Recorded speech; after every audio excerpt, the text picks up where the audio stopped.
Hey guys, tonight we walk into the half-lit world of ancient Sumer, where clay tablets dry in the evening air, reed styluses scratch across wet surfaces, and the oldest written whispers on earth seem to murmur that human life may not move in a straight line at all, but in circles, returns, and strange familiar patterns. Some parts of this journey are widely accepted history. Some parts are interpretation, and some parts are common. What if imagination? Because historians debate plenty here, and the past rarely hands over its secrets without a little side-eye. You are stepping into a place of temples, river, mud moonlight, and king lists so old they make your phone's software updates look refreshingly brief. And yes, you probably won't survive this in the practical sense, because between the floods, taxes and surprisingly intense temple paperwork, ancient Sumer is not exactly a wellness retreat. So before you get comfortable, take a moment to like the video and subscribe, but only if you genuinely enjoy what I do here. And while you're settling in, post your location and local time in the comments, because I always like seeing where in the world people are listening from. Now dim the lights, maybe turn on a fan for that soft background hum, and let's ease into tonight's journey together. You begin as so many Sumerian stories do with mud. Not glamorous mud either. Not the sort that gets filtered through a travel influencer's camera and described as earthy.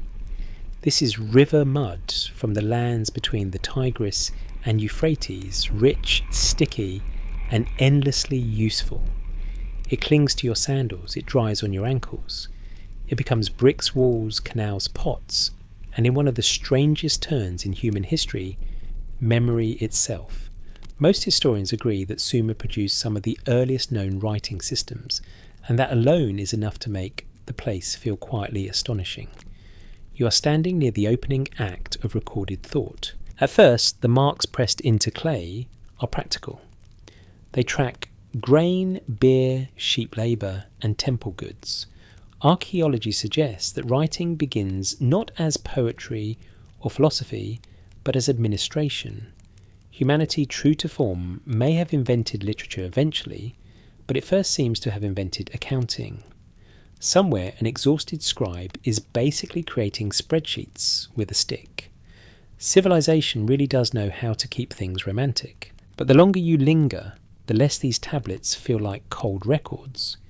The evidence we do have points to a culture deeply concerned with order, sequence, inheritance, and continuity.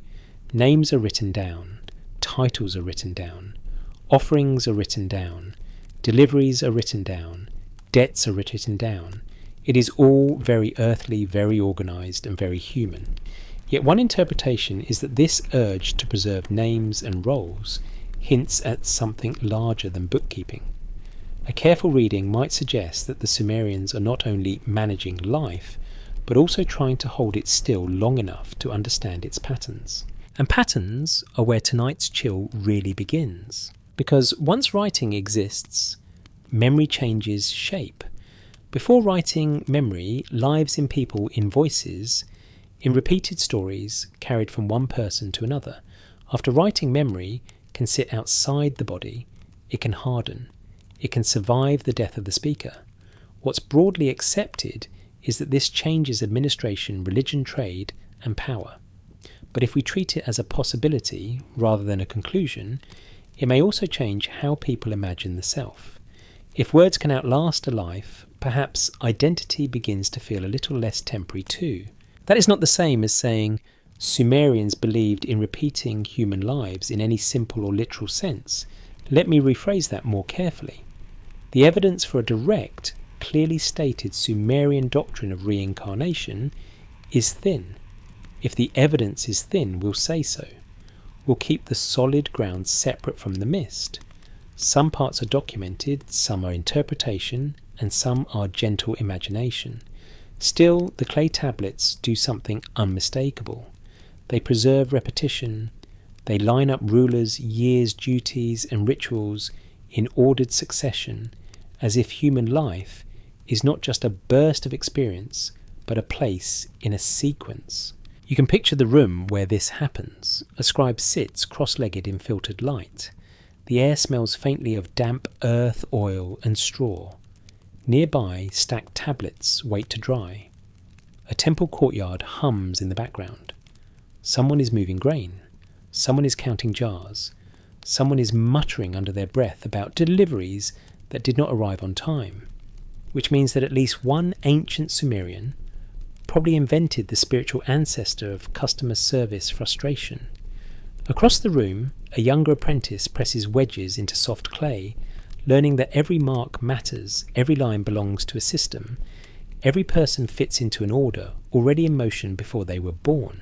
What if the story is pointing at something else? Not a secret doctrine hidden behind every tablet. Not a dramatic, lost revelation. We are not proving anything tonight. We're following clues. The mystery isn't in what we know, but in what we can't confirm. And one of the most suggestive clues is simply how often Sumerian life appears arranged around recurrence. The rivers flood and retreat. Crops are planted and harvested. Moon phases guide time. Festivals return. Priests repeat rituals. Families pass down duties. Kings rise, rule and vanish. New rulers step into old frameworks. The names change, but the shape remains. Historians still argue whether this strong emphasis on cyclical order reflects only practical survival in a river valley environment, or whether it also shaped a deeper philosophy of human existence. That debate matters because it keeps us honest. A more cautious explanation could be that people living in repetitive agricultural and temple systems naturally describe the world in loops. You wake, work, offer sleep, and begin again. No metaphysical theory required. That's a possibility, not a certainty.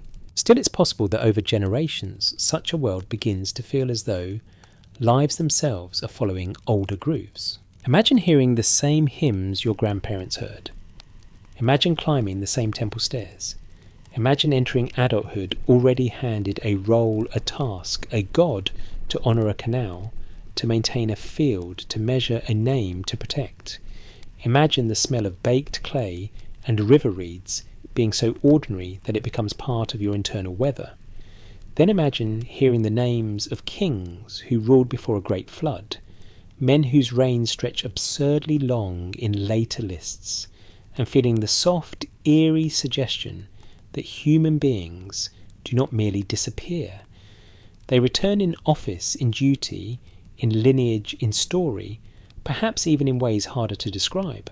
A fringe idea proposes that the oldest Sumerian records preserve fragments of a belief in repeated human life that later cultures either transformed or buried beneath other religious systems. This theory isn't widely accepted, but it lingers because the surviving records are incomplete enough to tempt the imagination. And incomplete evidence is a dangerous little charmer. It sits there being fragmentary and mysterious, encouraging perfectly reasonable scholars and gloriously unreasonable internet forums to stare at the same broken lines and come away with very different levels of confidence. Most historians agree that caution is necessary here. Broken tablets do not owe us full explanations. Missing context matters. Translation is tricky. A word that sounds profound in one retelling may be more ordinary in another. Scholars continue to debate how much of early Mesopotamian thought can be reconstructed cleanly from the surviving material at all. But even if literal repetition of souls is not clearly stated, repetition of human pattern almost certainly is. And perhaps that is enough to open the door. You stand there in the oldest written twilight, looking at clay, impressed with wedge-shaped marks, and something about it feels uncomfortably familiar. Not because you have lived this before, though calm imagination may play with that idea, but because the first written civilizations already seem to understand something that has never really left us. People inherit systems. People repeat mistakes. People step into old roles and call them new. People vanish, but the pattern keeps walking. So the tablet dries. The mark remains. The hand that wrote it is gone. Another hand picks up the stylus. Another name is pressed into clay. Another life enters the line. And already, with the smell of mud and oil still hanging softly in the air, the oldest records in the world begin to suggest a question that is much quieter and much stranger than any loud claim of hidden truth. Maybe the unsettling part is not whether a single person comes back. Maybe it is how often humanity does. The line keeps moving from the tablet in your hand into the city around you, and soon the question of repeating life no longer sits only in old writing, but in streets, walls, gates, workshops, kitchens and courtyards, where people live the same motions so faithfully that time itself begins to feel like a wheel turning in dust. Archaeology suggests that cities like Uruk and Ur are not loose villages wandering in the direction of civilization by accident. They are dense, planned and layered places, crowded with homes, storage rooms, work areas, shrines, drainage channels and temple precincts. What's broadly accepted is that Sumer builds some of the earliest true urban systems on Earth, and once you step into one, you do not feel as if you are walking through a beginning. You feel as if you are walking into a pattern already well underway. The morning arrives in stages. First, there is the cool dimness before sunrise, when mud brick walls still hold a little night air and the sky above the flat roofs looks pale and undecided. Then the city stirs. Doors open, sandals scrape. A donkey complains in a tone that suggests donkeys have never once enjoyed being part of history. Someone sweeps the threshold. Someone checks a jar. Someone mutters over bread dough. Smoke rises from cook fires. A child is already being told to hurry up, which may be the most stable tradition in human civilization. Most historians agree that Sumerian city life depends on coordinated labour, irrigation trade and temple administration. The evidence we do have points to communities whose survival requires repetition. Fields must be watered, grain must be stored, wool must be spun, goods must be counted, canals must be maintained, rituals must be observed. In a world like this, daily life is not a freestyle performance. It is more like joining a play that began before you were born, with half the cast already knowing their lines. One interpretation is that such an environment naturally encourages people to think in loops rather than straight lines. A careful reading might suggest that when nearly everything important returns in cycles from flood seasons to work obligations, the idea of life as a series of repeated patterns becomes almost unavoidable. That does not automatically mean anyone is teaching a formal doctrine of rebirth in the streets of Uruk. To be clear, this is debated, but it may mean that people feel themselves caught inside a social rhythm so consistent that individuality begins to blur into role. You can sense it in the city's structure. The narrow lanes turn between mud brick homes, sometimes bending around older walls, sometimes narrowing where generations build and rebuild. The houses themselves are practical and inward-facing, often arranged around central courtyards. Archaeology suggests that domestic life is full of grinding grain, weaving textiles, storing goods, caring for children, preparing meals and managing the endlessly glamorous chaos of shared urban existence. Somewhere a pot cracks, somewhere a chicken makes a terrible decision, somewhere a person has just realised that the thing they forgot yesterday is somehow also the thing they forgot today. Ancient life, as ever, is not short on character. And yet, beneath the small disorder of ordinary living, there is a larger order holding everything in place. The temple looms over the city not merely as a religious site, but as an organising centre for labour goods and authority. What's broadly accepted is that temple institutions in many Sumerian cities play a major role in economic and social life. Workers move in relation to temple demands. Surplus flows through managed channels. Offerings, records, land use and obligations all connect back to systems bigger than any single household. If you are born here, you enter a world where meaning often seems assigned before you have had a say in the matter. You do not just wake up and invent yourself one breezy morning with a clay latte and a sense of personal branding. You inherit. That inheritance is where the theory of repeating human life begins to feel less mystical and more unnervingly familiar, because the repetition may not begin with souls travelling from body to body. It may begin with roles travelling from person to person.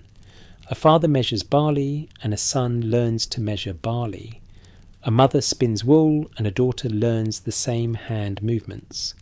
A priest chants formulas heard from older priests. A labourer joins canal work shaped by years of earlier labour. A ruler takes a throne made meaningful by rulers already gone. The names change, the gestures stay. Historians still argue whether this kind of continuity should be understood mainly as practical social inheritance or as part of a deeper worldview shaped by cosmic order. A more cautious explanation could be that repeating lives are not exactly what Sumerian people imagine, but repeating duties certainly are. The evidence is stronger for social recurrence than for literal reincarnation. If the evidence is thin, we'll say so. But even social recurrence can feel metaphysical when you live inside it fully enough. What if the story is pointing at something else? What if the eerie part of these cities is not merely that people repeat routines, but that urban life itself teaches them to think of existence as a return? The streets do not remember you personally, and yet they seem prepared for you. The oven is already built. The canal already runs. The temple calendar already exists. The tax obligations, delightful as a sandstorm in your shoes, already wait with breathtaking confidence. You step into the city as if stepping into a mould, and then when you are gone, someone else steps into the same shape.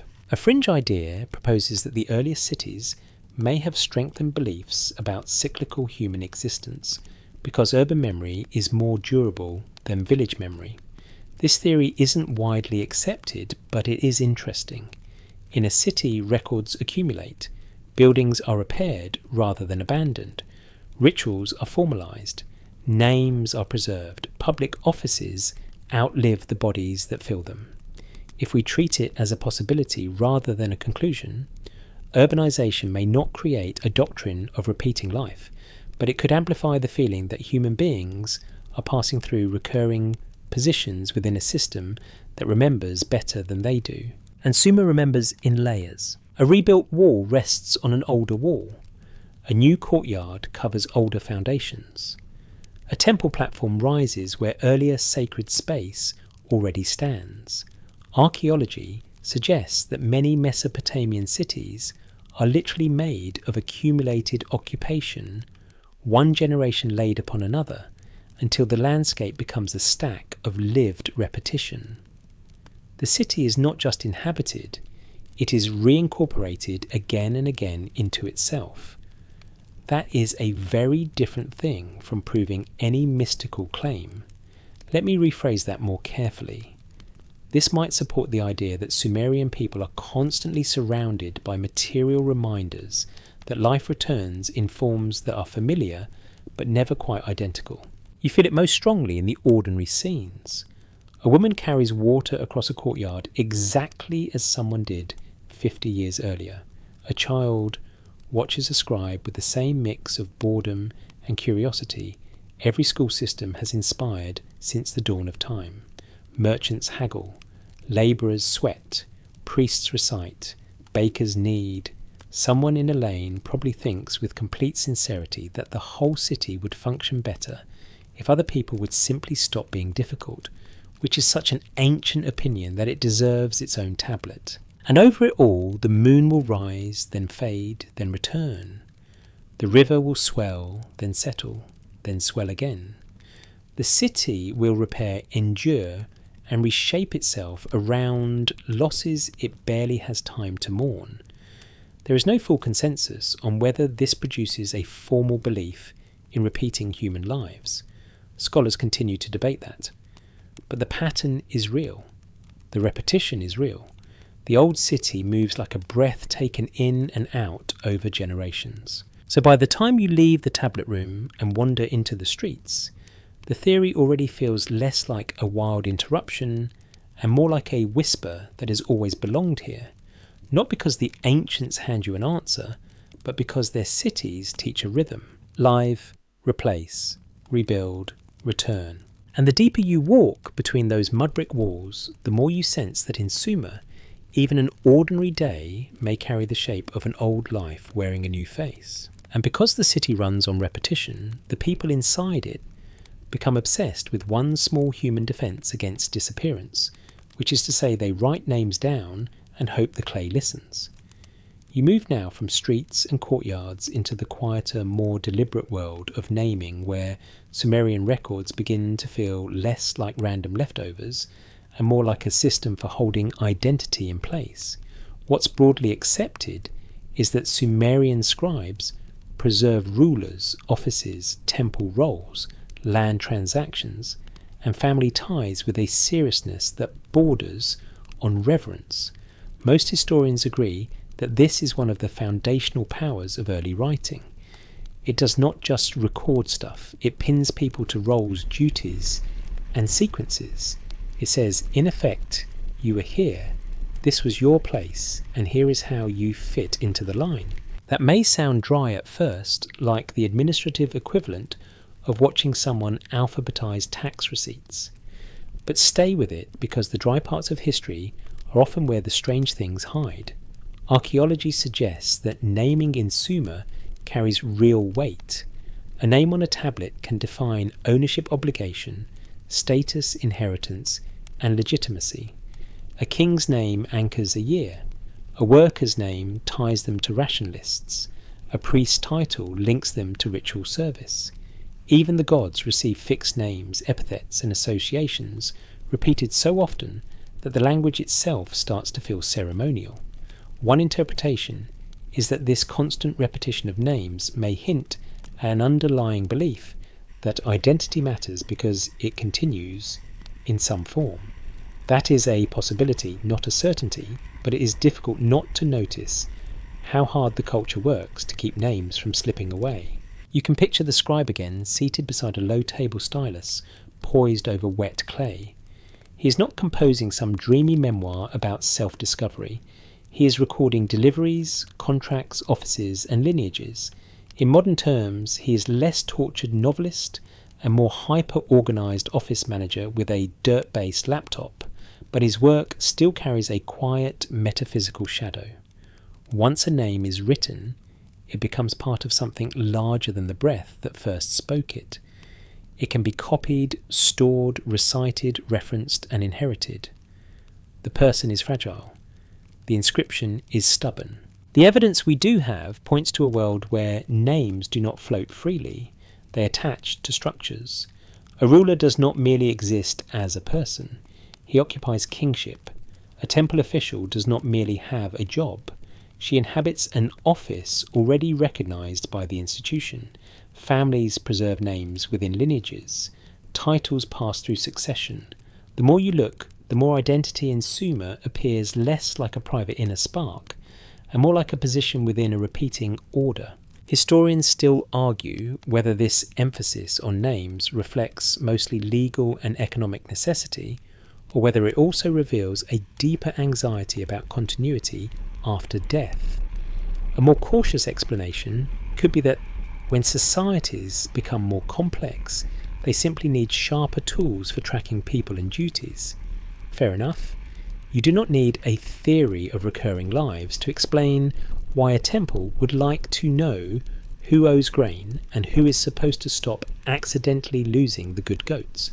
Administration alone can do a lot of work here. Still, a careful reading might suggest something else as well. Because names are not only practical labels in the ancient world, they often carry power, memory, and presence. To name something is to recognise it, fix it, perhaps even protect it from the blur of time. In a culture where hymns, rituals, and official records all rely on repetition, names become little vessels that move through time with more grace than bodies do. What if the story is pointing at something else? What if writing a name is not merely saying who someone is, but acknowledging that a person joins a pattern larger than a single lifespan? Again, we need to keep the solid ground separate from the mist. There is no full consensus that Sumerian naming practices imply belief in reincarnation. Scholars continue to debate how far we should push these interpretations. If the evidence is thin, we'll say so. Some parts are documented, some are interpretation, and some are gentle imagination. Yet the structure of the records remains suggestive. Kings are listed in order, offices recur, priestly roles repeat, year names connect time to ruling figures. It is as if the culture is constantly telling itself that while individuals come and go, the form of their existence remains available for the next person to step into. That idea becomes especially eerie when you think about how often names in history outlive the people they describe. You know, ancient rulers, not because you met them thankfully, but because scribes preserved them. You know nothing about thousands of ordinary labourers, except maybe a line in a ration list, and yet even that line lets them flicker briefly back into view. A name pressed into clay 4,000 years ago still reaches you across the dark, like someone tapping gently on a wall. Not a dramatic haunting, more of a polite administrative haunting, the most Mesopotamian kind. A fringe idea proposes that recurring names or repeated offices in ancient records hint at a hidden doctrine in which human essence returns through social function. This theory isn't widely accepted, but it has a certain eerie poetry. If we treat it as a possibility rather than a conclusion repeated, names may not mean souls coming back in a literal way. They may instead suggest that identity itself was understood as partly transferable, something housed in role duty and remembrance, rather than only in an isolated self. And that would fit a world in which the individual is never entirely alone. You are always someone's child, someone's spouse, someone's worker, someone's priest, someone's ruler, someone's debtor, someone's witness. You exist in webs of obligation that continue after you are gone. What's broadly accepted is that Sumerian society is deeply structured by these relationships. One interpretation is that in such a world, the self may feel less like a sealed container and more like a knot in a larger net. Untie one knot and the net remains. Tie another and the pattern returns. There is also something quietly telling about the way ancient kings and elites preserve themselves through lists, monuments, dedications, and inscriptions. Most historians agree that rulers in early Mesopotamia care enormously about legitimacy. They want their names remembered associated with gods, temples, victories, and public works. A more cautious explanation could be that this is ordinary elite self-promotion, which is to say propaganda in wonderfully ancient clothing. Human vanity congratulations may be older than almost everything else in this story, but even vanity can reveal a worldview. Why hunger so deeply to be inscribed into public memory unless memory itself carries a kind of second life? That second life may be as far as the evidence can safely take us. Let me rephrase that more carefully. This raises the possibility that written identity in Sumer functions as a durable substitute for bodily continuation. It may not be rebirth, but it is return of a kind. Every time the tablet is read, the name reappears. Every time the office is filled again, the old role wakes in a new person. Every time the king list extends, the dead stand behind the living, like a long queue no one remembers joining. And once you start noticing that the theory becomes harder to shake, not because it is proven, never that, but because Sumerian records keep presenting human life as something that enters forms already waiting. You are named into a lineage, trained into a role, recorded into a system, and then replaced by another person who does much the same. The names matter precisely because they are both unique and interchangeable. Each one is a person. Each one is also a slot in the sequence. So the stylus presses down again. Another name takes shape in wet clay. Another office is filled.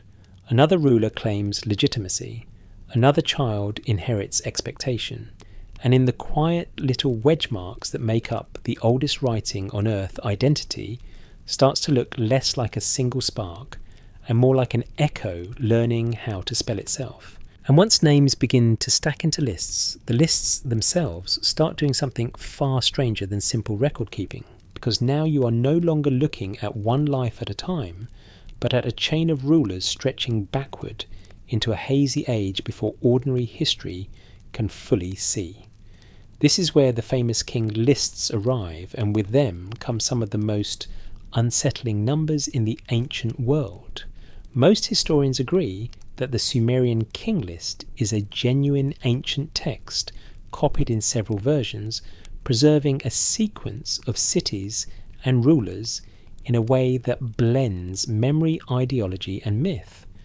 What's broadly accepted is that it reflects real ideas about kingship and political order. One interpretation is that the list does more than name rulers. It frames human rule itself as something that descends, settles, disappears and returns again. And what if those impossible reign lengths are not trying to tell you that ancient kings live forever, but that human authority is imagined as repeating through ages rather than ending cleanly? The first thing that catches your eye naturally is the absurdity. Some of the kings, before the Great Flood, are said to rule for thousands upon thousands of years. Not merely a long career, not the sort of resume inflation you see on modern networking sites. We are talking about reigns so vast that even the stones might get tired of waiting. The antediluvian rulers in the list inhabit a timescale that no careful historian takes literally as straightforward biography. Archaeology suggests that early Mesopotamian texts often use numbers symbolically, rhetorically, or in ways tied to older concepts of order and grandeur. A more cautious explanation could be that these exaggerated reigns signal distance from ordinary human time, not actual lifespans. That's a possibility, not a certainty, but it is certainly safer than imagining a royal retirement plan stretching across several millennia. Still, the list is not random nonsense. The evidence we do have points to a structured composition. It moves from city to city. It announces that kingship is lowered from heaven and then attaches rule to specific places in sequence. After the flood, kingship appears again elsewhere. This matters. Most historians agree that the text is trying to legitimize political order by showing that kingship is ancient, transferable and continuous. Yet one interpretation is that this same structure gives the text its eerie undertone. The rulers are not merely succeeding one another. They are participating in an office that survives every body that holds it. Historians still argue whether the pre-flood sections preserve distant cultural memory, mythic cosmology, political theology, or some blend of all three. That debate stays lively because the text sits in an awkward but fascinating space between legend and administrative mentality. It wants to sound orderly, it wants to sound official, it even wants to sound historical. But then it hands you kings who reign for lengths of time that make your calendar app lie down in defeat. Scholars continue to debate how seriously the earliest portions should be taken as reflections of real chronology at all. And yet, even if the numbers are symbolic, the symbolism may be the most important clue. Because what do exaggerated reigns actually do? They stretch the beginning of human rule into a deep, misty distance. They imply that before the world, there existed another order, grander and older, where human life operated by different measures. A careful reading might suggest that these impossible spans are not really about personal immortality. They may be about continuity so vast that individuals blur into embodiments of rule. Kingship remains. Bodies pass through it. The numbers dramatise not a man, but a pattern. What if the story is pointing at something else? What if the chill of the king list comes from how calmly it treats replacement one city, holds kingship, then another. One-line rules, then another. The office survives the flood, the collapse, the transfer, the forgetting. The names change, but the structure persists with a kind of patient indifference. If we treat it as a possibility rather than a conclusion, the list may suggest a worldview in which life matters deeply and yet is always entering forms already prepared by older cycles. That does not mean the text teaches reincarnation in a direct or explicit sense. Let me rephrase that more carefully. There is no widely accepted evidence that the Sumerian king list is secretly explaining souls being reborn into new kings. If the evidence is thin, we'll say so. Some parts are documented, some are interpretation, and some are gentle imagination. But the text may still raise the possibility that ancient readers understood human existence as participating in recurring structures rather than purely one-time events. And those structures are cosmic as much as political. Kingship is not merely invented by people in the list. It is lowered from heaven. That phrase in mainstream scholarship is usually understood within the framework of divine legitimacy. Rule is sanctioned by the gods. What's broadly accepted is that this links political authority to sacred order, but one interpretation is that this celestial source gives kingship an existence independent of any ruler. It comes from above, takes root below, departs, and returns. In other words, the office behaves almost like a force moving through history. A fringe idea proposes that the vast reigns before the flood preserve a memory of repeated ages of humanity, each one beginning and ending in reset. This theory isn't widely accepted, but it remains popular because the numbers feel too strange to leave alone. A popular rumour claims that the ancients were recording literal survivors of earlier human cycles passed down through myth as impossibly long-lived kings. The trouble is that mainstream evidence does not require that conclusion. A more cautious explanation could be that ancient scribes were magnifying primordial time to distinguish it from ordinary historical time. That is less sensational, but often history is rude enough to prefer the less sensational answer. Still, even the cautious reading leaves the texture of a repetition intact. Before the flood, there are kings. After the flood, there are kings again. The world resets, but the pattern resumes. The cities change, but rule returns. The old order is broken, yet not lost. That alone can feel haunting, especially when you imagine how such a story might shape ordinary listeners. If the world has been washed clean before and still restored the same hierarchies, the same duties, the same burdens, then perhaps human life itself feels less like progress and more like return under new weather. You can imagine an evening in which a learned person recites these old names. The oil lamp flickers. The room smells faintly of wall clay and smoke. Outside, the city settles into night. Inside, the list rolls backward into ages no one can verify. Alulim, Alanga, Enmenluana, Enmengalana. The names sound like stones dropped into deep water. Each one is singular. Each one is also part of the same descending sequence. They are not simply remembered individuals. They are stations in an order too old to feel personal. The mystery isn't in what we know, but in what we can't confirm. We know the list exists. We know it mattered. We know it presents kingship as durable across upheaval. What we cannot confirm is exactly how ancient audiences emotionally experienced those impossible ages. Did they hear myth, theology, political argument? A story about beginnings that hinted at ends yet to come. There's no full consensus, but the text seems carefully designed to make the present feel inherited, not invented. And perhaps that is where the theory of repeating human life finds one of its oldest shadows. Not in a direct statement, not in a neat doctrine, but in a list that quietly trains you to see people as temporary bearers of something continuous. The ruler dies. The office remains. The city falls. Kingship moves. The flood comes. Rule returns. Human beings, whatever else they are, seem to pass through patterns that do not vanish with them. So the king list stretches away into the dark, half historical and half dreamlike. And the longest reigns on earth may be telling you something less literal and in some ways more unsettling. Maybe the ancients are not asking you to believe that one man lived forever.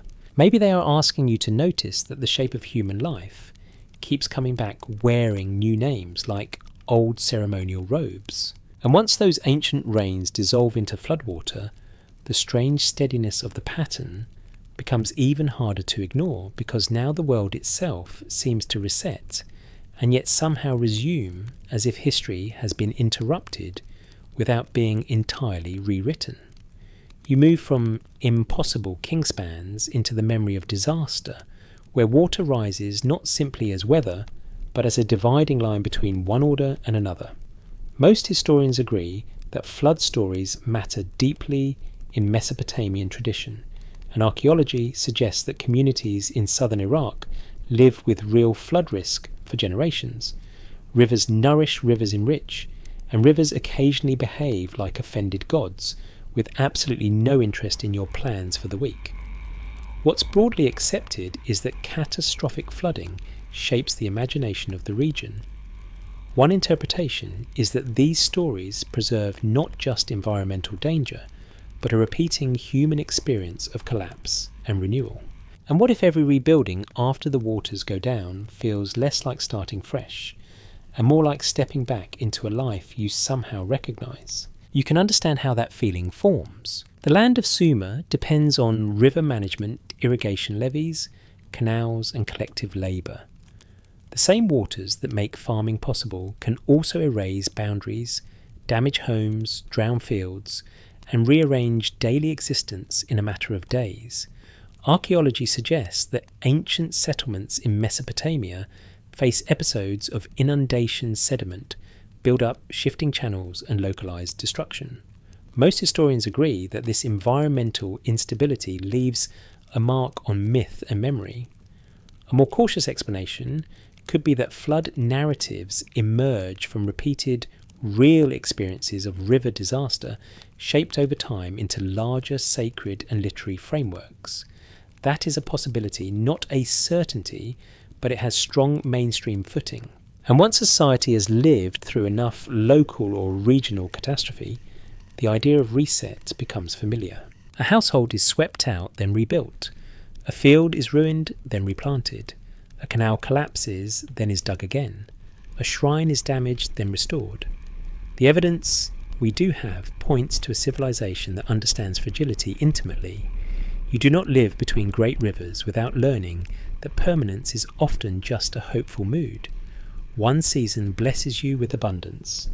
The next reminds you that mud can be both foundation and weapon. In that kind of world, continuity is never assumed. It has to be made again and again, with labour, memory and stubbornness. That is where the flood stories acquire their emotional force.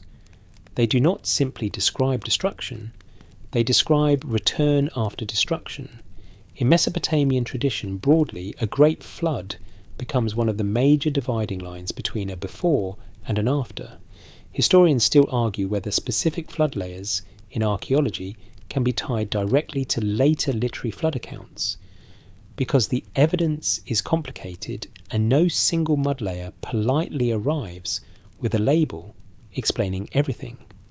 Scholars continue to debate how much these stories preserve actual historical events, how much they reshape smaller disasters into cosmic narrative, and how much later literary tradition refines older memories into something grander. But whether the flood is local memory magnified or mythic theology grounded in real danger, the pattern remains the same. Waters rise, order breaks, survivors emerge, life resumes. A careful reading might suggest that flood memory teaches people to expect repetition, not as comfort, but as structure. Human arrangements can be wiped away, and yet human existence returns to eerily familiar forms. The houses come back, the fields come back, the rituals come back, the rulers come back. Even the arguments probably come back, because no civilization in recorded history has ever successfully eliminated the phrase, "That's not how we did it before." What if the story is pointing at something else? What if the deepest unease in flood tradition is not only that the world can end, but that after ending it may come back almost the same, if we treat it as a possibility rather than a conclusion? These stories may not be hinting at individual reincarnation so much as civilizational recurrence. Human life repeats at scale. People inherit rebuilt systems whose earlier versions vanished underwater. Children are born into restored towns with no memory of the collapse that shaped them. The flood becomes not just an ending, but a mechanism that makes repetition feel fated. This is where the theory of repeating human life takes on a broader meaning. To be clear, this is debated. There is no full consensus that Sumerian flood memories imply a doctrine of souls returning in new bodies. If the evidence is thin, we'll say so. But the stories may raise the possibility that human beings are imagined less as isolated lives than as recurring participants in a pattern of destruction and restoration. That is not the same as personal rebirth, though later readers are often tempted to slide in that direction, because the resemblance is so suggestive. A fringe idea proposes that Mesopotamian flood stories preserve cultural memory of multiple cycles of humanity, each one erased and restarted. This theory isn't widely accepted, but it remains popular because it feels cinematic, and human beings are forever in danger of confusing cinematic with correct. A popular rumour claims that the ancient records hint at earlier worlds before our own worlds washed away and followed by new human eras. Mainstream scholarship is much more cautious. A more cautious explanation could be that repeated flooding in real river systems naturally generates stories of reset without requiring literal previous humanities. That is less dramatic, but it is also more securely grounded. Still, even grounded history can feel unsettling when you sit with it long enough. Imagine the aftermath of floodwater in a Sumerian settlement. The air is heavy and damp. Reeds lie flattened. Mud coats, thresholds, tools and sleeping mats. Storage jars have tipped. Walls have slumped. The smell is part silt, part rot, part smoke from small fires lit to begin drying things out. People move slowly at first, then with increasing purpose. Someone salvages a basket. Someone inspects a cracked brick course. Someone tries to count what remains. Someone looks at the temple platform and feels a little relieved that at least something still stands above the mess, which is perhaps the ancient equivalent of finding out the Wi-Fi survived the storm. Then comes the rebuilding. Bricks are made again. Boundaries are measured again. Names are recorded again. Offerings are brought again. The city does not return as an exact copy, but it returns with the same shapes, the same roles, the same obligations. What's broadly accepted is that Mesopotamian communities are extraordinarily resilient in the face of environmental stress. One interpretation is that this resilience itself may encourage a worldview of return. Human life is not secure, but it is repeatable. Society can be reassembled from memory labour and precedent. That matters because repetition after disaster feels different from repetition in ordinary life. Daily routine may suggest cycles. Catastrophic reset makes cycles feel cosmic. When even destruction feeds into renewal, the pattern begins to look larger than any single generation. The flood becomes the great interruption that fails to break the sequence. And once a culture tells stories like that, the imagination starts to wonder. If cities can return, if kingship can return, if rituals can return, if order itself can descend again after chaos, then perhaps human life is also less final than it appears. We are not proving anything tonight, we're following clues. And one clue is that Sumerian and broader Mesopotamian memory seems deeply shaped by the experience of losing the world and then rebuilding it in familiar form. That does not tell you exactly what happens to a person after death. The texts do not hand you that answer cleanly here, but they do suggest that disappearance is not always the end of pattern. Sometimes it is the condition for pattern to resume. So the waters go down, mud dries, a wall is raised, a field is marked, a child is born into a rebuilt street. The old order is gone, and somehow not gone. The damage is real, the return is real too. And in that uneasy balance, ancient flood memory begins to whisper one of the central ideas of tonight's journey. Perhaps the most chilling theory is not that life ends badly, but that it begins again by stepping into the same old shape. And so after the flood waters retreat, and the walls are raised again, you find yourself not in some wild new beginning, but inside the old machinery of daily life, where repetition is not dramatic at all. It is practical, organised, sacred, and almost soothing until you notice how total it is. You climb now into the world of temple stairs, storehouses, courtyards, kitchens, workshops, and measured offerings, where the rhythm of Sumerian civilization becomes so circular that it can start to feel like a theory all by itself. What's broadly accepted is that temple economies help structure work, food distribution, ritual life, and social order in many Sumerian cities. Most historians agree that the temple is not just a religious building. It is an institution, an employer, a landholder, a manager of goods, and a visible anchor of the city's relationship with divine order. One interpretation is that such a system may encourage people to think of life less as a personal adventure and more as a series of returns.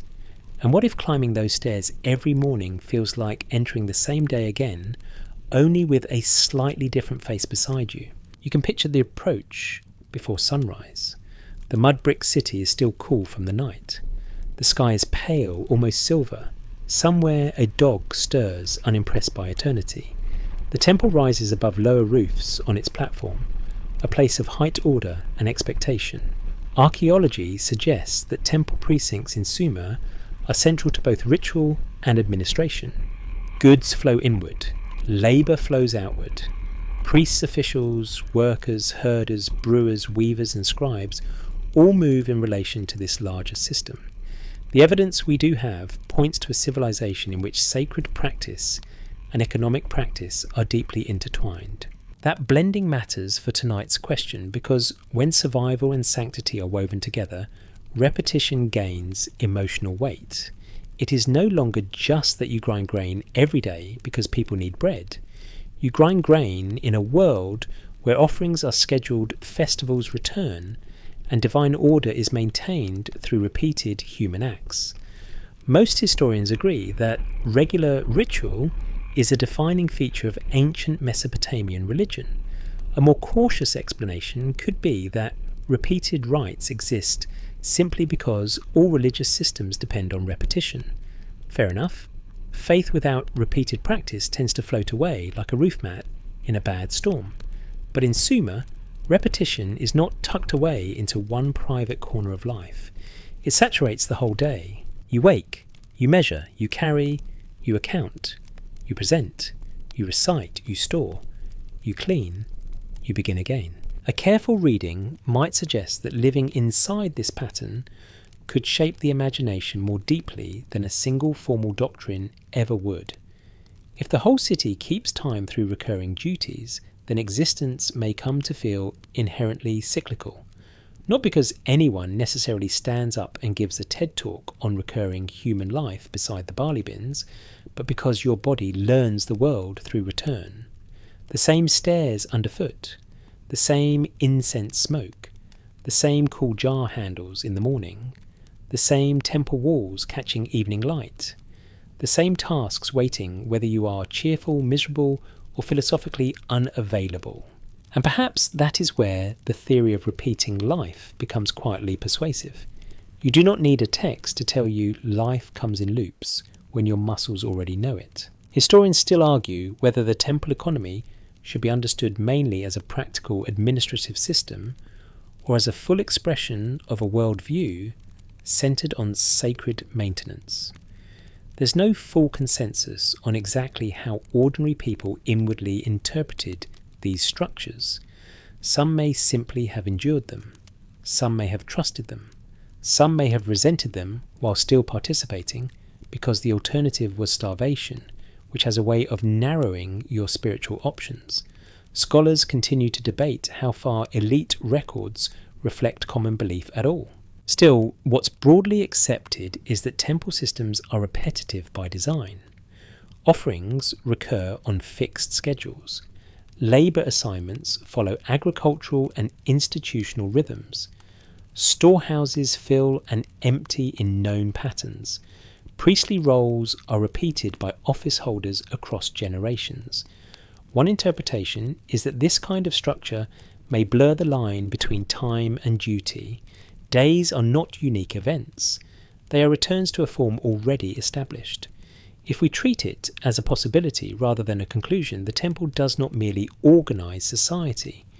It trains the city to feel cyclical. What if the story is pointing at something else? What if the temple stairs themselves are part of the clue? Each ascent is ordinary. Each descent is ordinary. But repetition makes ordinary things eerie if you look at them long enough. The same footsteps, the same walls, the same offerings, the same chants carried out by different people over years and generations. You are not the first hand to lift this bowl. You will not be the last. A fringe idea proposes that ancient temple systems preserved hidden teachings about souls returning through service and role. This theory isn't widely accepted, but it lingers because ritual repetition can feel like more than habit. Mainstream evidence does not clearly support such a doctrine in Sumerian. A more cautious explanation could be that recurring rites simply reinforce social memory and divine order without implying a literal rebirth. But social memory itself may be enough to create the sensation of return. Imagine a brewer in service to the temple, measuring grain and preparing beer for offerings or workers' rations. Imagine a weaver in a temple workshop, fingers moving across thread in patterns taught by older hands. Imagine a scribe checking quantities, scratching marks into clay, then stacking the tablets with others nearly identical in format. The joke, of course, is that bureaucracy arrives very early and never once considers leaving. Somewhere in ancient Sumer, a person is absolutely convinced the problem is not the system, but the forms. Somewhere else, another person is inventing the ancient equivalent of "per my last tablet." Yet the repetition is not merely comic, it is existential. The evidence we do have points to people inhabiting positions that endure beyond them. If a temple singer dies, the singing continues. If an official is replaced, the office remains. If a household changes hands, the obligations attached to it may continue. What's broadly accepted is that institutional continuity matters enormously in Mesopotamian life. One interpretation is that this continuity may have encouraged a way of seeing human beings as temporary carriers of enduring functions. That is not the same as saying the self is irrelevant. Let me rephrase that more carefully. Individuals matter, but the systems around them appear designed to outlast them and to absorb replacement without much disruption. This might support the idea that ancient people often experience life as entry into pre-existing roles rather than creation from scratch.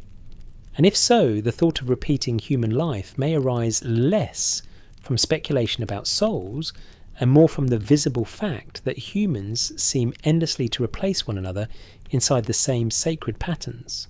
There is also the sensory side of it, which history books can flatten if you let them. The temple smells of oil, warm brick dust, and faint sweetness from offerings. Reed mats whisper underfoot. Voices recite words older than anyone in the room.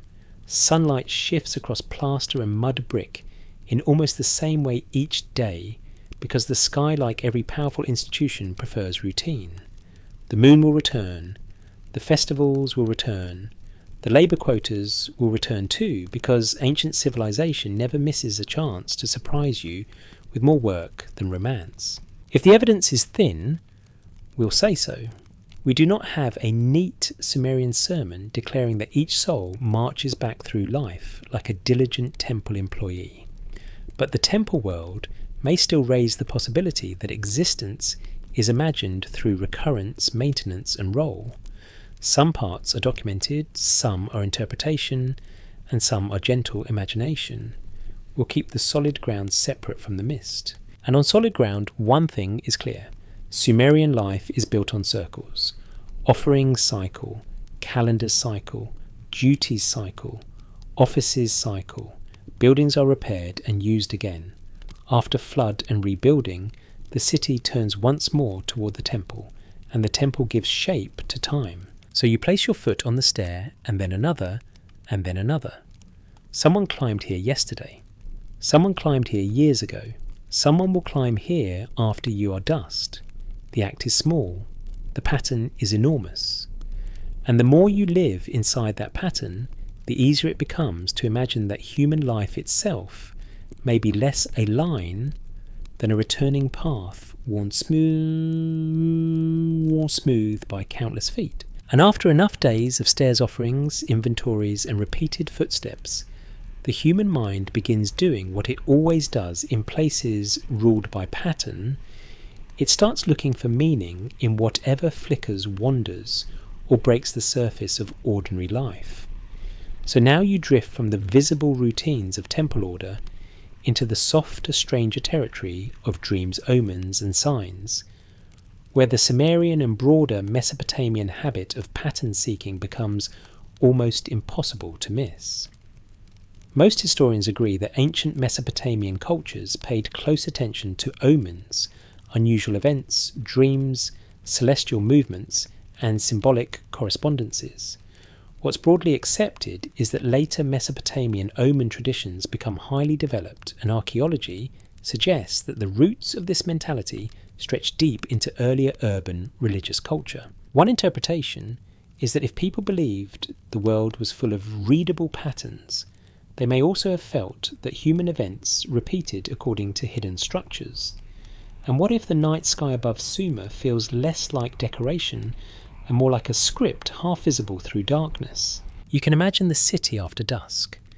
The heat eases, lamps glow in doorways and temple spaces. The smells change from dust and warm brick to oil smoke, cooked grain, and cooling mud. Somewhere a baby refuses sleep with the confidence of a tiny ruler before the flood. Somewhere a dog barks at nothing, which in any century is deeply unhelpful. And somewhere, perhaps on a rooftop or in a courtyard, a person lies back and stares at the stars with the uneasy conviction that the world is speaking in patterns, if only anyone can listen well enough. The evidence we do have points to a Mesopotamian worldview in which signs matter.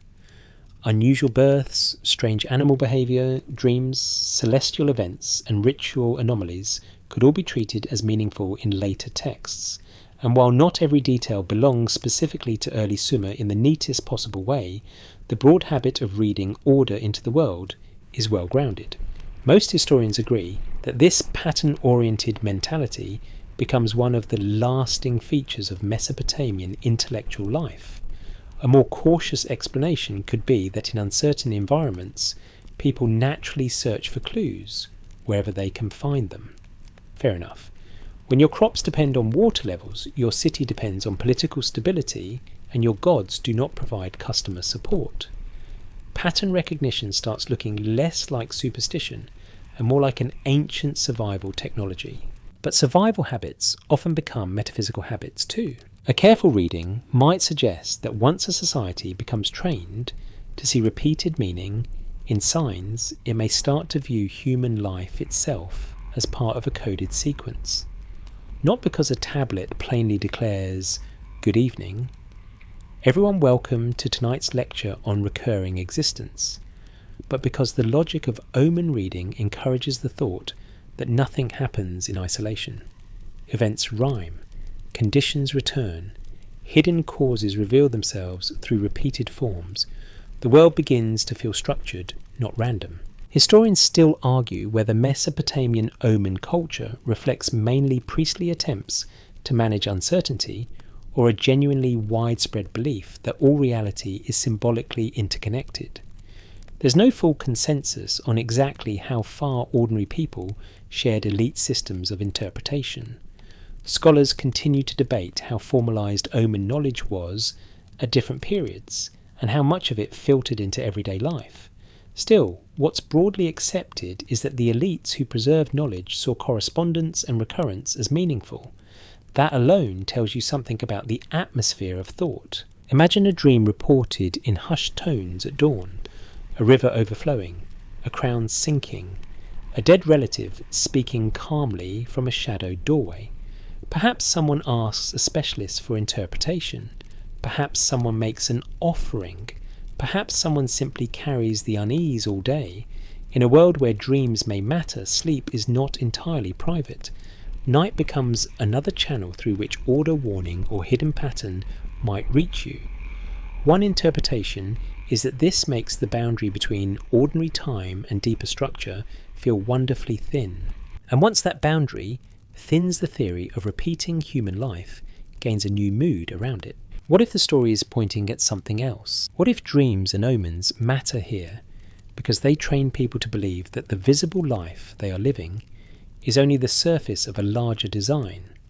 If we treat it as a possibility rather than a conclusion, then repeated symbols in dreams, repeated celestial movements, repeated ritual responses, and repeated historical patterns could all encourage an intuition that human lives also move along older tracks. Not a proven doctrine, not a hidden master key, just a feeling that events arrive with the eerie familiarity of something already rehearsed. A fringe idea proposes that the oldest Sumerian records preserve fragments of a lost teaching in which dreams revealed previous lives or future returns. This theory isn't widely accepted, but it survives because dreams are such natural magnets for speculation. A popular rumour claims that ancient priests knew techniques for tracing a soul's journey across repeated incarnations through omen reading and night visions. Mainstream evidence is far thinner than that rumour suggests. If the evidence is thin, we'll say so. A more cautious explanation could be that dreams and omens were interpreted as messages about present dangers, divine favour, or political outcomes rather than personal rebirth. Still, even cautious explanations leave the pattern-rich atmosphere intact. The moon rises and returns. The stars shift in knowable ways. Dreams echo public anxieties. Omens connect single events to larger meanings. What's broadly accepted is that Mesopotamian divinatory culture assumes the cosmos is ordered enough to be read. One interpretation is that this ordered cosmos may make recurrence feel natural. If the heavens move in cycles, if rituals recur on calendars, if kingship shifts according to older patterns, then perhaps human experience too begins to feel less accidental and more arranged. There is a subtle emotional consequence to that. In a modern setting, random coincidence is often allowed to stay random, at least until someone online builds a 12-part theory thread about it. In ancient Sumer, by contrast, repetition may feel charged. The second occurrence of something could matter because it belongs to a pattern. The third could feel unmistakable. A bird appears at the wrong moment. A dream repeats. A symptom returns. A city falls in a way that resembles an older fall. Before long, your whole world can begin to seem like a text written in recurring symbols.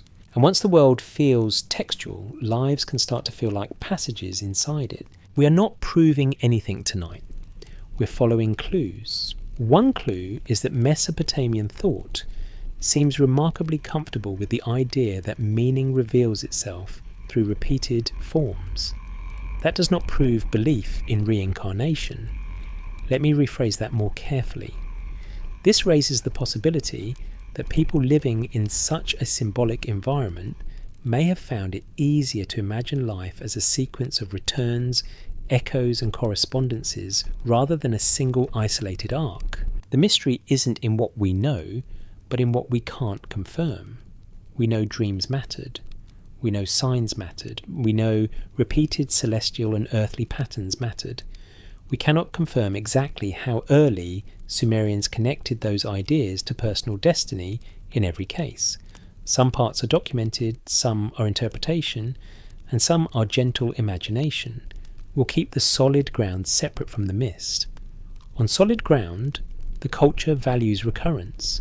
In the mist, the thought lingers that perhaps a human being is also something that returns not necessarily as the same person with neat memories attached, but as part of a repeating design. So you lie beneath the Sumerian night and watch the stars hold their places above the mud brick roofs.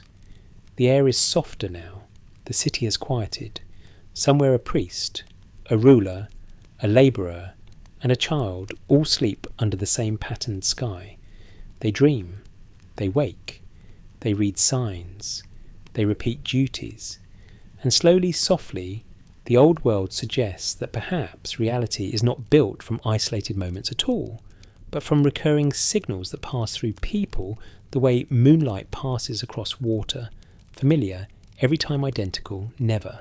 And when a culture spends enough time reading signs above its own head, it eventually begins arranging life itself by the same returning lights. So you move now from dreams and omens into the calmer, quieter discipline of the moon, where time is counted not as a straight road, but as a sequence of visible returns. Archaeology suggests that lunar calendars play a major role in Mesopotamian life, guiding festivals, farming rhythms, ritual observance, and civic order. Most historians agree that ancient people in southern Mesopotamia watched the sky closely, because the sky is practical before it is poetic. It tells you when to plant, when to gather, when to mark sacred days, and when to expect the world to feel properly in step again. One interpretation is that living by such repeating celestial rhythms may gently shape the idea that human life too belongs to a pattern of return. And what if the moon seems to be doing more than measuring seasons, quietly rehearsing the possibility that selves also come and go in cycles? You can feel how persuasive that would be, even without anyone preaching it directly. The moon is one of those ancient facts that refuses to stay abstract. It changes shape in full public view. No philosophy degree required. No temple permit necessary.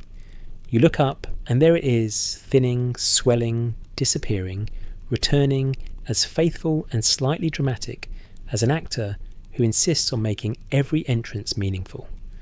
What's broadly accepted is that lunar reckoning matters in Mesopotamia because timekeeping depends on observable cycles. The evidence we do have points to months structured by the moon and ritual life organised around repeated celestial phases.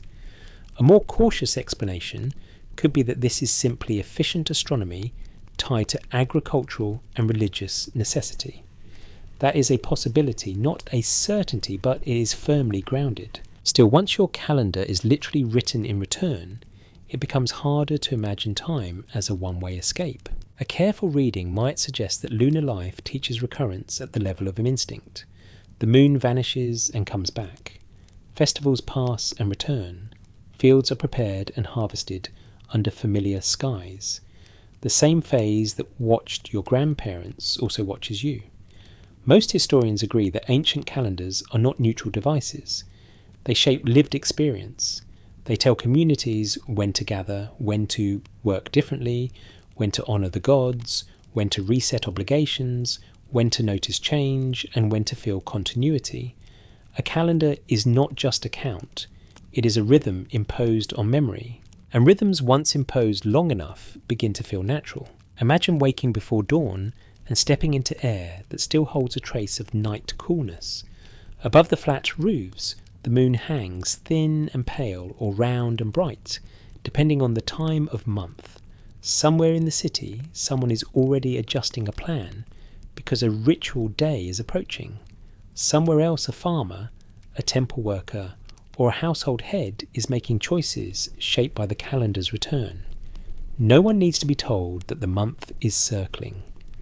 The light itself has already made the point.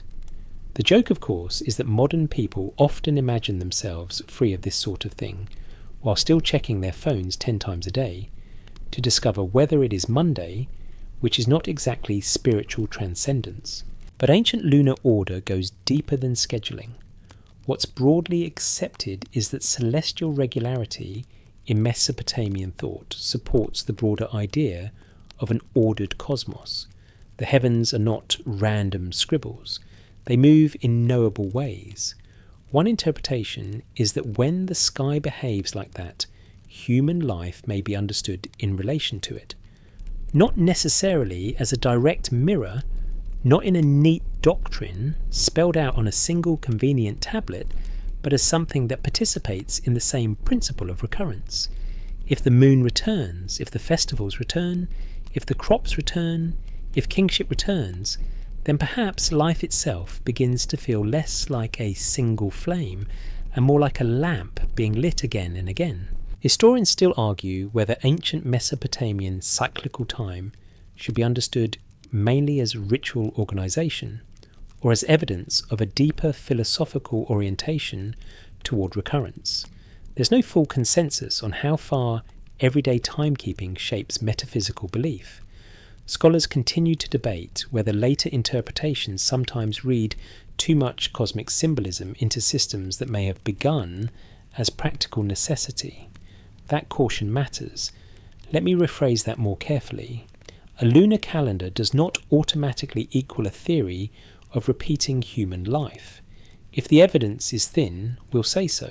Yet practical systems often carry emotional consequences beyond their practical purpose. What if the story is pointing at something else? What if the moon matters here, not because it proves any grand claim, but because it quietly trains the imagination? You watch disappearance followed by return so often that absence itself starts to feel temporary. The dark phase is not an ending. It is part of a cycle. The full phase is not permanence. It is a moment in repetition. If we treat it as a possibility rather than a conclusion, a society synchronized to lunar return may find it easier to imagine that loss too belongs to a larger pattern, and that human endings might be less final than they look in the first shock of grief. A fringe idea proposes that ancient Mesopotamian moon observances preserve hidden teachings about the soul, waxing, waning, and returning through repeated lives. This theory isn't widely accepted, but you can see why it attracts people. The symbolism is almost too tidy. A popular rumour claims that priestly timekeepers encoded beliefs about recurring human existence into sacred calendars and ritual timing. Mainstream scholarship is much more careful. A more cautious explanation could be that lunar symbolism supports ideas of renewal, order, and continuity without requiring literal reincarnation. That may sound less thrilling, but history has a long tradition of preferring the explanation that leaves fewer dramatic capes fluttering in the moonlight. Even so, renewal and continuity can still do meaningful work here. The evidence we do have points to repeated sacred occasions structured by celestial cycles. That means communities regularly enter designated times of remembrance and return. The same offerings are made, the same prayers may be spoken, the same observations are renewed under the same changing sky. One interpretation is that this rhythm blurs the line between past and present. What happened before is not gone. If the calendar brings its form back into lived reality, a feast is celebrated again, a rite is performed again. A community becomes, for a moment, the continuation of earlier communities rather than a separate event. And once collective life behaves like that, personal life may start feeling porous too. Not porous in the sense that a Sumerian suddenly tells you all the details of 7 previous incarnations while stirring beer, though that would certainly make the workday more memorable. Porous in the sense that identity seems less sealed off from pattern. You are born into a month already named into rituals, already fixed into seasons, already turning into obligations, already waiting for their appointed times. What's broadly accepted is that Mesopotamian societies are deeply structured by calendrical recurrence. One interpretation is that human beings within such systems may have experienced themselves as entering pre-existing rhythms rather than inventing life anew. The mystery isn't in what we know, but in what we can't confirm. We know the moon organises time. We know return is built into the calendar. We know repeated observance shapes memory and expectation. We cannot confirm a formal Sumerian doctrine saying that souls follow the same pattern as the moon. Some parts are documented, some are interpretation, and some are gentle imagination.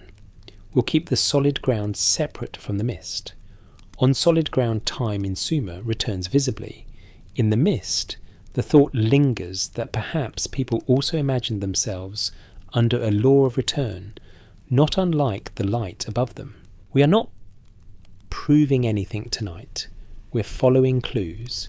And one of the quietest clues is also one of the oldest. Month after month, the sky teaches the same lesson with patient consistency. Things fade. Things reappear. Things diminish and swell. Things seem lost, then stand again in familiar shape. If you live under that lesson long enough, perhaps it is only natural to wonder whether human life follows some version of the same design. So the moon climbs above the temple, bright on one night, delicate on another, hidden for a while, and then back again, as if absence were merely part of its routine. Below it, the city times itself to return. Below it, people are born, work, grieve, worship, and vanish. And above them all, the oldest clock in the night keeps tracing the same silver argument without ever saying a word. What disappears is not always gone, and what returns is never entirely new. And once the moon has taught you to notice return in the sky, it becomes difficult not to notice it in the earth as well, especially in the quietest places of all, where the living arrange objects around the dead, as if continuity might need practical supplies. So now you move from calendars and celestial rhythm down into graves, burial pits, chamber tombs, and the small stubborn things people place beside a body when words are no longer enough. What's broadly accepted is that Sumerian graves often contain goods that signal status, care, ritual practice, and social identity. Archaeology suggests that these objects can include jewellery vessels, tools, musical items, seals and personal adornments, depending on time, place and rank. One interpretation is that such goods express a belief in some kind of continuation beyond death, even if not necessarily rebirth. And what if a comb, a cup, or a carved cylinder seal waits in the dark, not simply as a possession, but like a prop set quietly on a stage before the next entrance? You feel the mood change immediately. Cities are noisy. Temples are structured. The moon is distant and serene. Graves are intimate. Even when archaeologists uncover them centuries later, they still carry the hush of a private threshold. A body is laid down. Objects are arranged. Space is marked. People step back. Most historians agree that burial customs tell you a great deal about what a society considers meaningful at the border between life and death. The evidence we do have points to the Sumerians taking that border seriously, though not always consistently in ways that allow neat conclusions. A more cautious explanation could be that grave goods reflect status, display, family affection, ritual, convention, and concern for the dead, without implying any clear doctrine of reincarnation. That is a possibility, not a certainty, and it is the safest place to begin. But safe beginnings are not always where the interesting questions end. Archaeology suggests that many Sumerian burials include items that seem tied to identity in life. A cup, a bead necklace, a cosmetic container, a tool, a seal.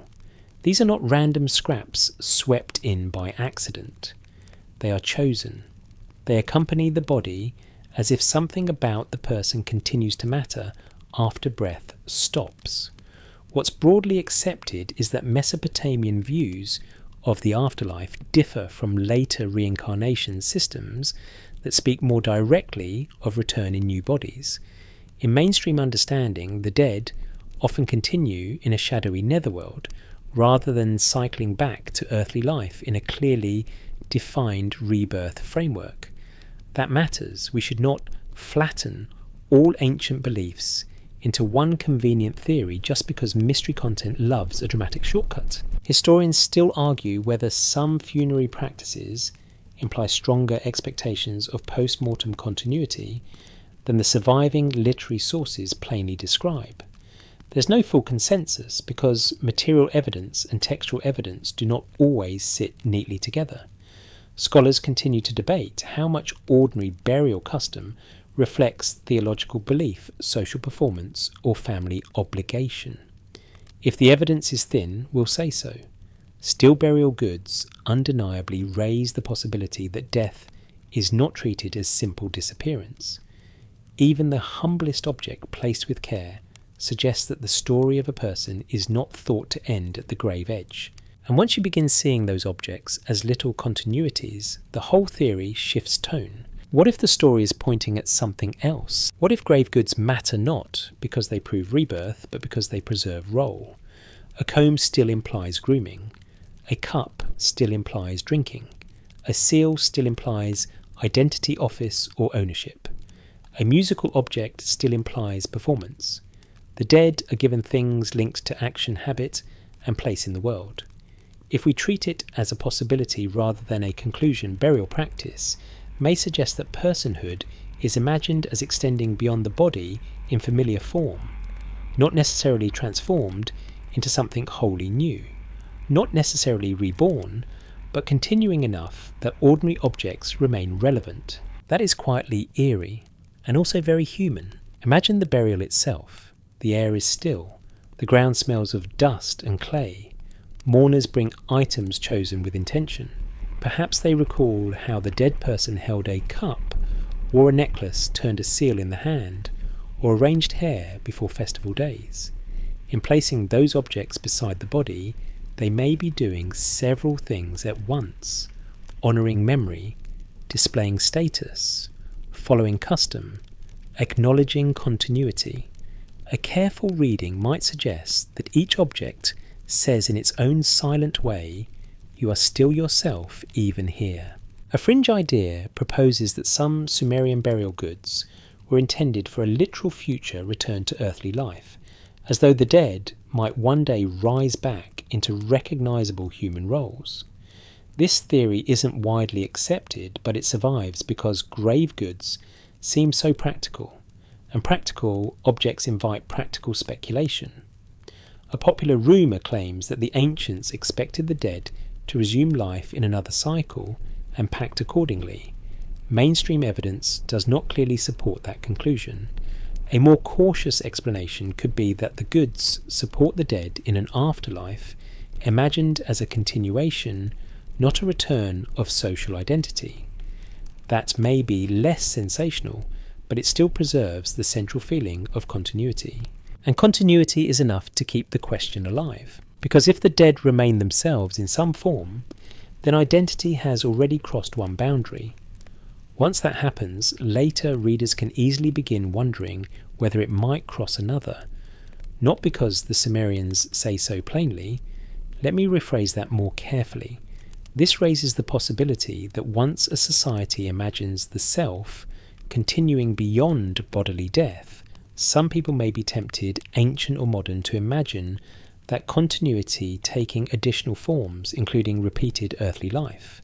That is suggestive, not conclusive. What's broadly accepted is that graves also reflect social difference, sometimes dramatically. Elite burials in Mesopotamia can be elaborate, while ordinary burials may be much simpler. The famous royal burials at Ur, for instance, have drawn enormous attention because of their richness, craftsmanship, and ritual complexity.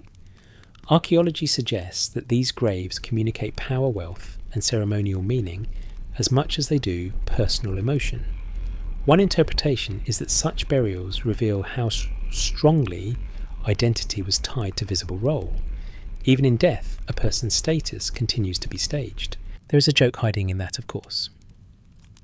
Human beings apparently looked at mortality and decided that one final, carefully arranged display would be a good way to handle it. In fairness, it is a very ancient instinct.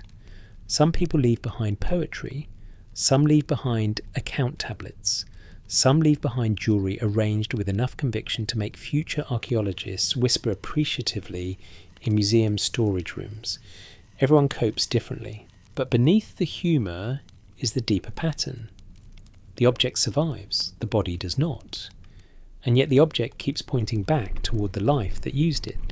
A little cup says there was a hand, a seal says there was a name, a pin says there was a garment and someone who fastened it.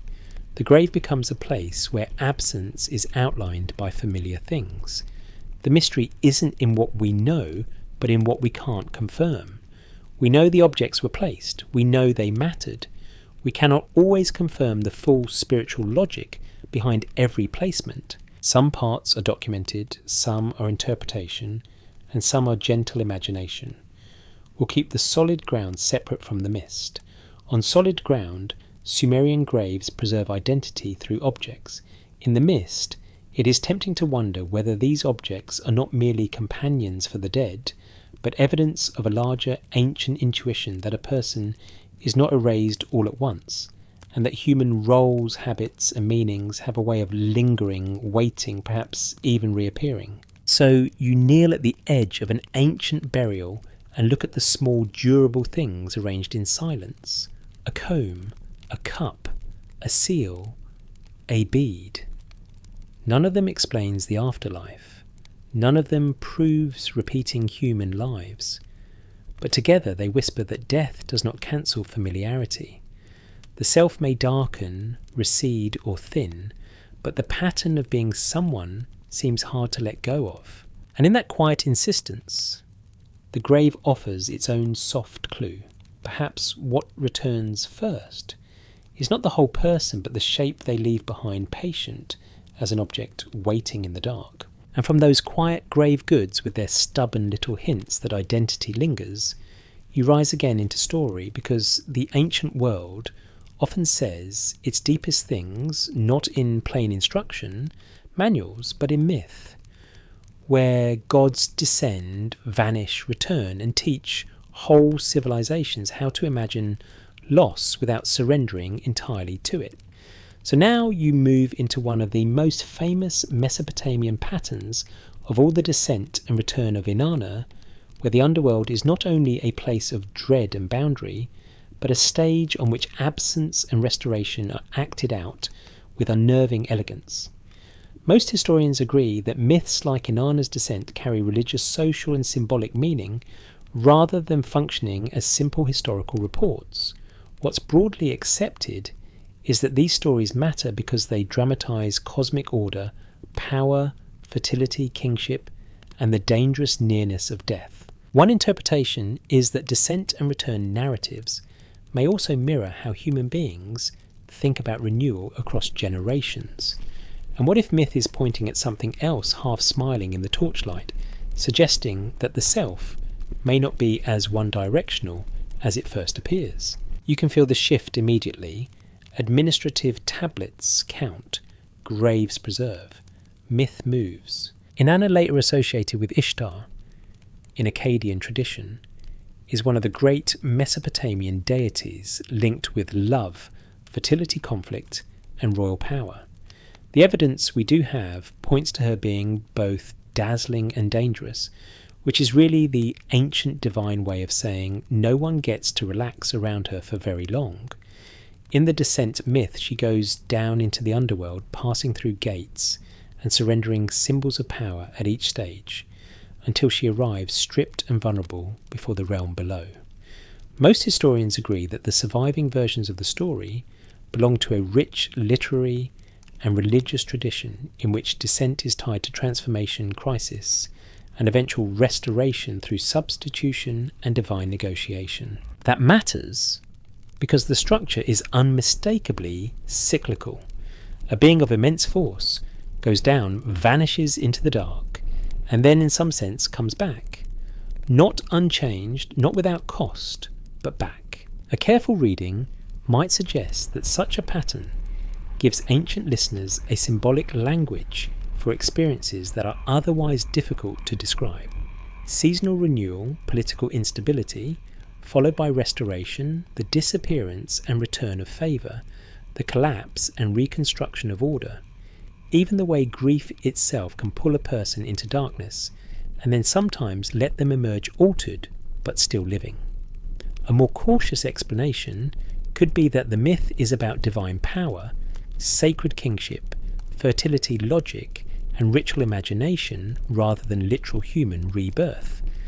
That is a possibility, not a certainty, and it is the mainstream safe footing to keep beneath us. Still, symbolism has consequences. Historians still argue whether descent myths in Mesopotamia should be read mainly through ritual agricultural symbolism, political theology, or broader existential themes. There's no full consensus because powerful myths are rude that way. They refuse to do just one job. Scholars continue to debate the exact social and ceremonial settings in which such stories were used and how ordinary people interpreted them beyond elite textual circles. But whatever the precise setting, the core image remains powerful descent is not always annihilation. Return is possible though, never simple. And once a culture carries stories like that, the idea of repeating life begins to feel less alien. What if the story is pointing at something else? What if Inanna's descent matters here because it trains the imagination to accept that identity can pass through lost darkness and apparent ending without being fully erased? If we treat it as a possibility rather than a conclusion, descent and return myths may not teach reincarnation directly, but they could make the concept emotionally thinkable. A person hears enough stories in which power disappears and returns enough rituals in which absence is followed by restoration, enough seasonal cycles shaped by divine drama, and the straight line finality of life begins to soften around the edges. That does not mean every listener leaps from goddess mythology to a personal theory of repeated earthly existence. Let me rephrase that more carefully. This raises the possibility that myth offers a symbolic framework that later readers, and perhaps even some ancient listeners, might extend toward broader ideas of return renewal or recurring identity. That is suggestive, not conclusive. The underworld itself is also part of the tension. What's broadly accepted is that Mesopotamian views of the dead often imagine a dim, dust-filled realm rather than a radiant cycle of liberation. That can sound at first like a problem for any theory of repeating human life. If the dead go below into shadow, why imagine them returning? A more cautious explanation could be that mainstream Mesopotamian afterlife traditions are better described as continuation in a netherworld than as reincarnation. Fair enough. If the evidence is thin, we'll say so.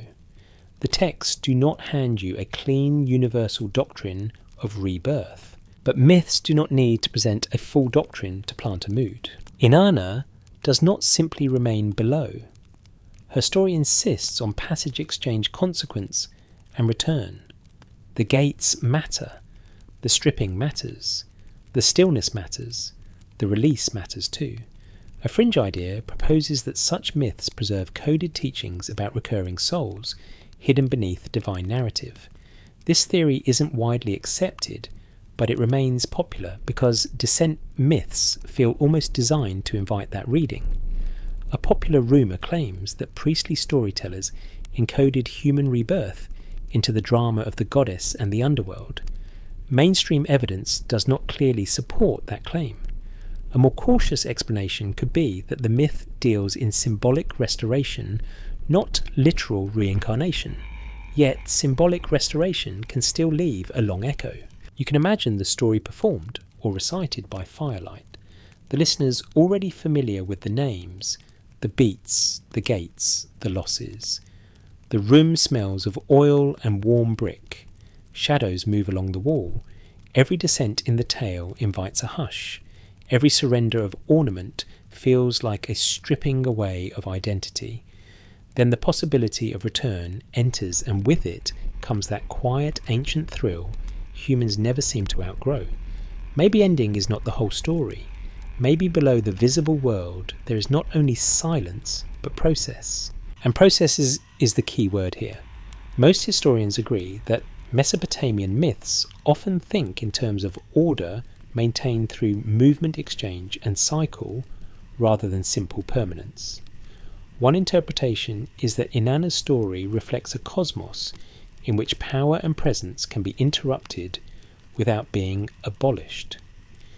If that logic is applied more broadly, then human life too may begin to look less like a candle going out forever, and more like participation in rhythms of descent and reappearance. Of course, myth also contains warning.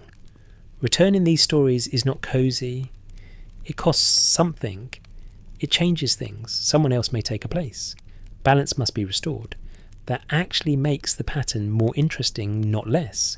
Repetition in Sumerian and Mesopotamian thought is rarely a cheerful copy and paste exercise. It is a serious rotation through offices, seasons, favours, losses, duties, and consequences. Even the divine version comes with paperwork, metaphorically speaking. Ancient civilization does love a process. The mystery isn't in what we know, but in what we can't confirm. We know descent and return stories mattered. We know they modelled continuity through interruption. We cannot confirm exactly how many listeners extended that logic to ordinary human lives, or in what form. Some parts are documented, some are interpretation, and some are gentle imagination. We'll keep the solid ground separate from the mist. On solid ground, myth normalises return after disappearance.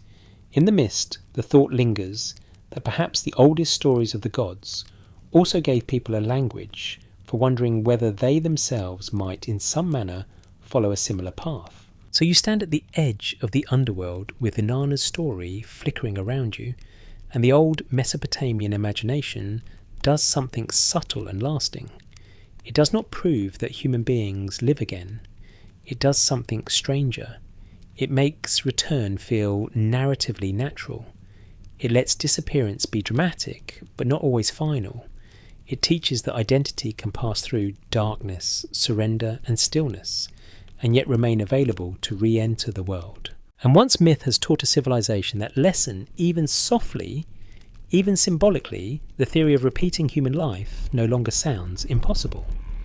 It sounds like one more question the old stories have been rehearsing all along beneath the lamps beyond the gates, in the quiet space between loss and return. And once myth has shown you that disappearance can be followed by a kind of return, you begin to notice the same principle at work in a far less dramatic place, which is the schoolroom, the archive, the tablet shelf, and the patient hand of the scribe, where memory is not left to chance but drilled, copied, repeated, and pressed into clay, until forgetting itself feels like a minor act of rebellion. So now you move into the world of scribes, those tireless managers of continuity who stand between one generation and the next and make sure the line does not break. Most historians agree that scribal training in Mesopotamia is rigorous, repetitive, and central to preserving administration literature, ritual language, and cultural memory. What's broadly accepted is that without scribes, much of what we call civilization in this region would simply blur into mud and silence. One interpretation is that the repetitive nature of scribal work may encourage speculation about repeated human roles, because the same words, formulas, and structures keep returning through different hands.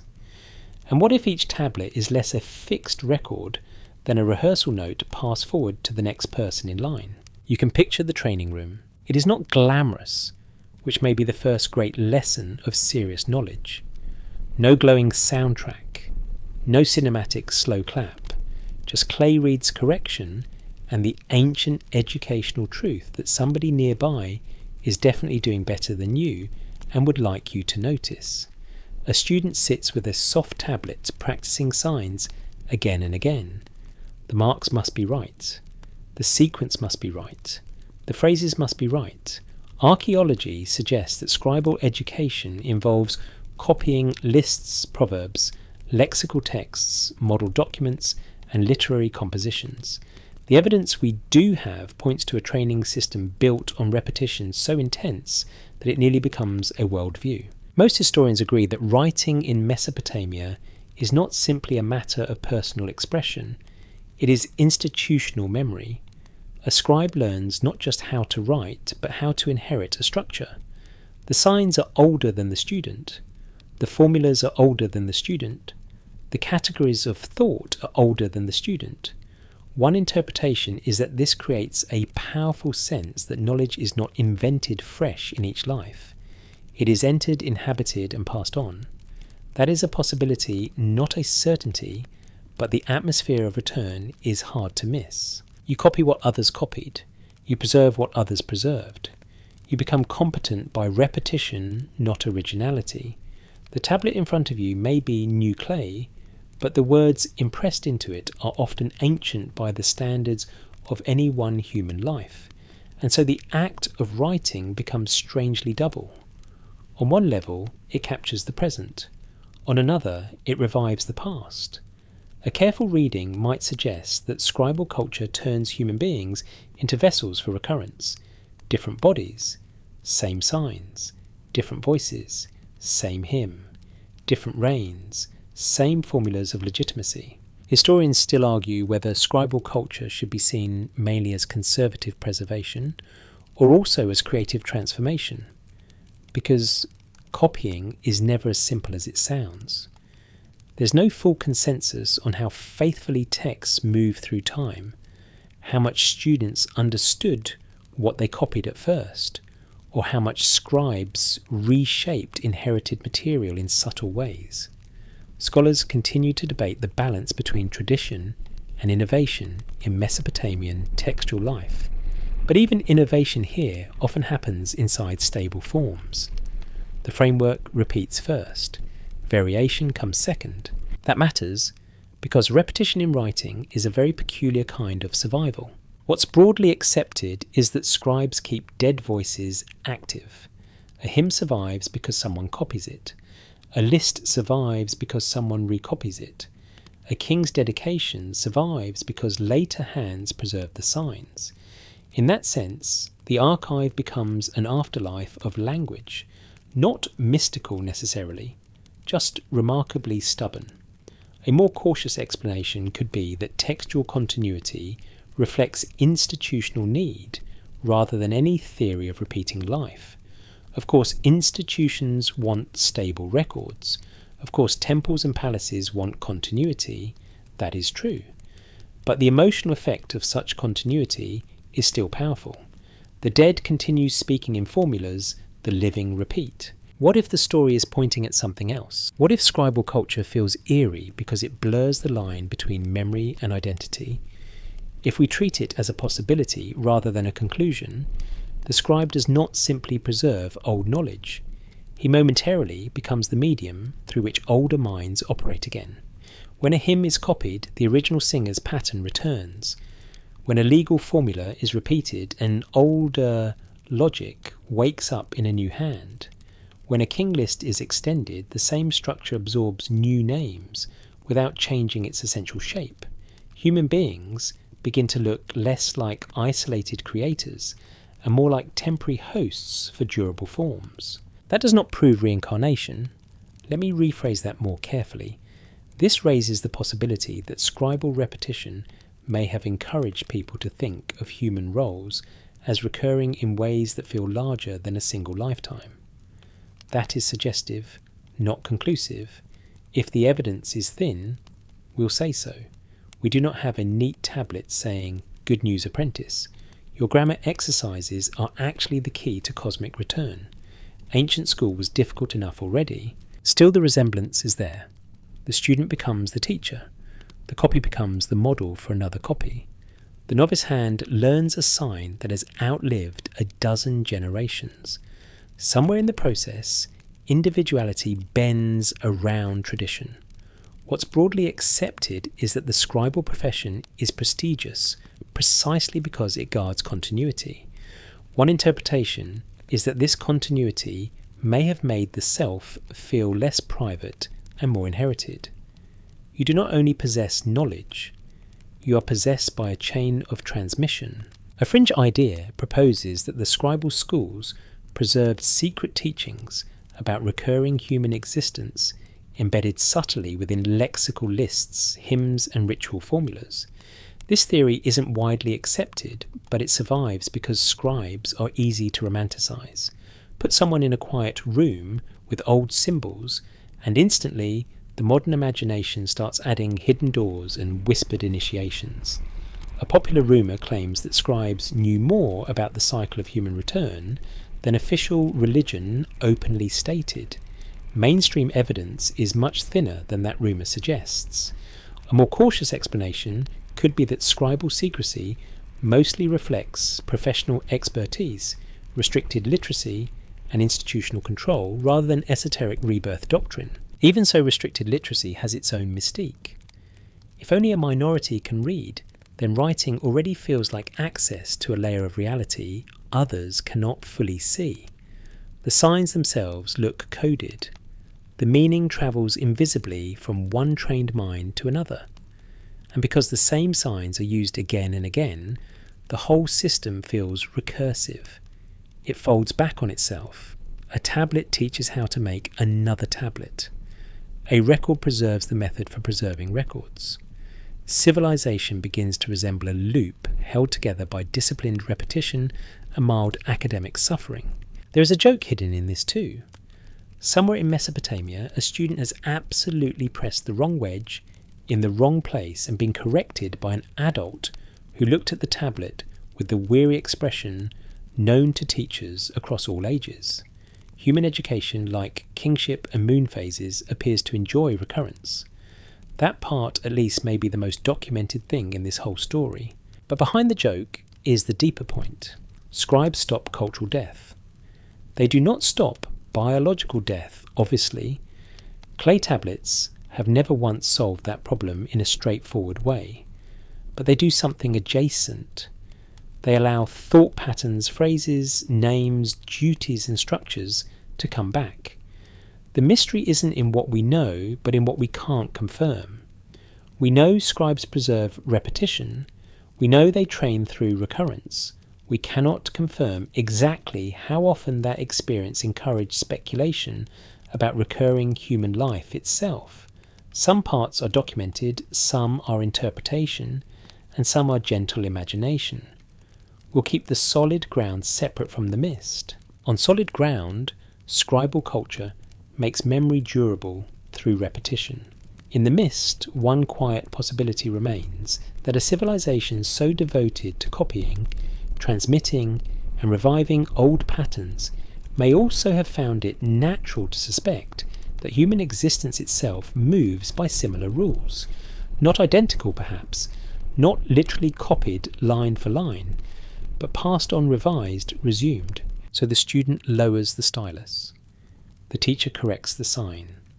The tablet dries. Years later, another hand studies the same form. Another voice recites the same line. Another mind learns to house the same old structure. And in that patient chain of rehearsal, Sumer leaves behind one more clue that repeating human life, whether literal or symbolic, may begin with a simpler truth: people vanish. But the patterns they inhabit are strangely hard to kill. And after all those copied signs, repeated formulas, and careful hands, preserving the old patterns, you reach the point where the theory itself has to be handled more directly, because this is where the ground gets misty, and the temptation to overstate things becomes strongest. So now you pause in the half-light between evidence and imagination, and ask the question plainly: do the Sumerian records actually reveal a doctrine of repeating human life? Or are later readers leaning too hard on fragments, symbols, and moods that were never meant to carry that much weight? Most historians agree that clear evidence for literal reincarnation in early Sumer is thin. What's broadly accepted is that Sumer gives us cycles, continuity, return descent, restoration lineage, and repeated social roles, but not a simple textbook statement that individual humans are born again in an endless loop. One interpretation is that later readers may be connecting these scattered elements into a larger theory because the pattern feels so suggestive. And what if the most chilling part is not a hidden answer at all, but how easily the human mind turns repetition into destiny. This is the section where caution earns its bread. If the evidence is thin, we'll say so. Some parts are documented, some are interpretation, and some are gentle imagination. We'll keep the solid ground separate from the mist. On solid ground, Sumerian civilization absolutely does give you recurring kingship, cyclical calendars, flood resets, temple routines, enduring offices, mythic descents and returns, and burial practices that imply some form of post-mortem continuity. The evidence we do have points to a worldview deeply shaped by repetition and durability of structure. But once you move from those patterns to the specific claim that people literally live again as individuals in new earthly bodies, the surviving texts become much less cooperative. That does not mean the theory has no basis at all. Let me rephrase that more carefully. This raises the possibility that the theory is built not from one explicit doctrine, but from a constellation of clues. A careful reading might suggest that recurrence is everywhere in the records, and some readers may reasonably feel that the atmosphere of the culture invites broader speculation. That is a possibility, not a certainty. Historians still argue whether later interpretations of Sumer sometimes import ideas from other traditions and read them backward into Mesopotamian material. There's no full consensus because ancient religions and stories do not live in sealed boxes. Over centuries, ideas travel, merge, soften, and get retold. Scholars continue to debate how much influence later religious frameworks, modern esoteric literature, and popular mystery culture have had on the way Sumer is discussed today. That debate matters because one of the easiest mistakes in ancient history is to find a pattern you recognise from somewhere else, and then assume the oldest text meant exactly the same thing. Human beings do this constantly. You find a cycle and immediately want to put a modern label on it. You find a descent myth and call it rebirth. You find a flood reset and call it a previous world age. You find grave goods and decide someone packed for round 2.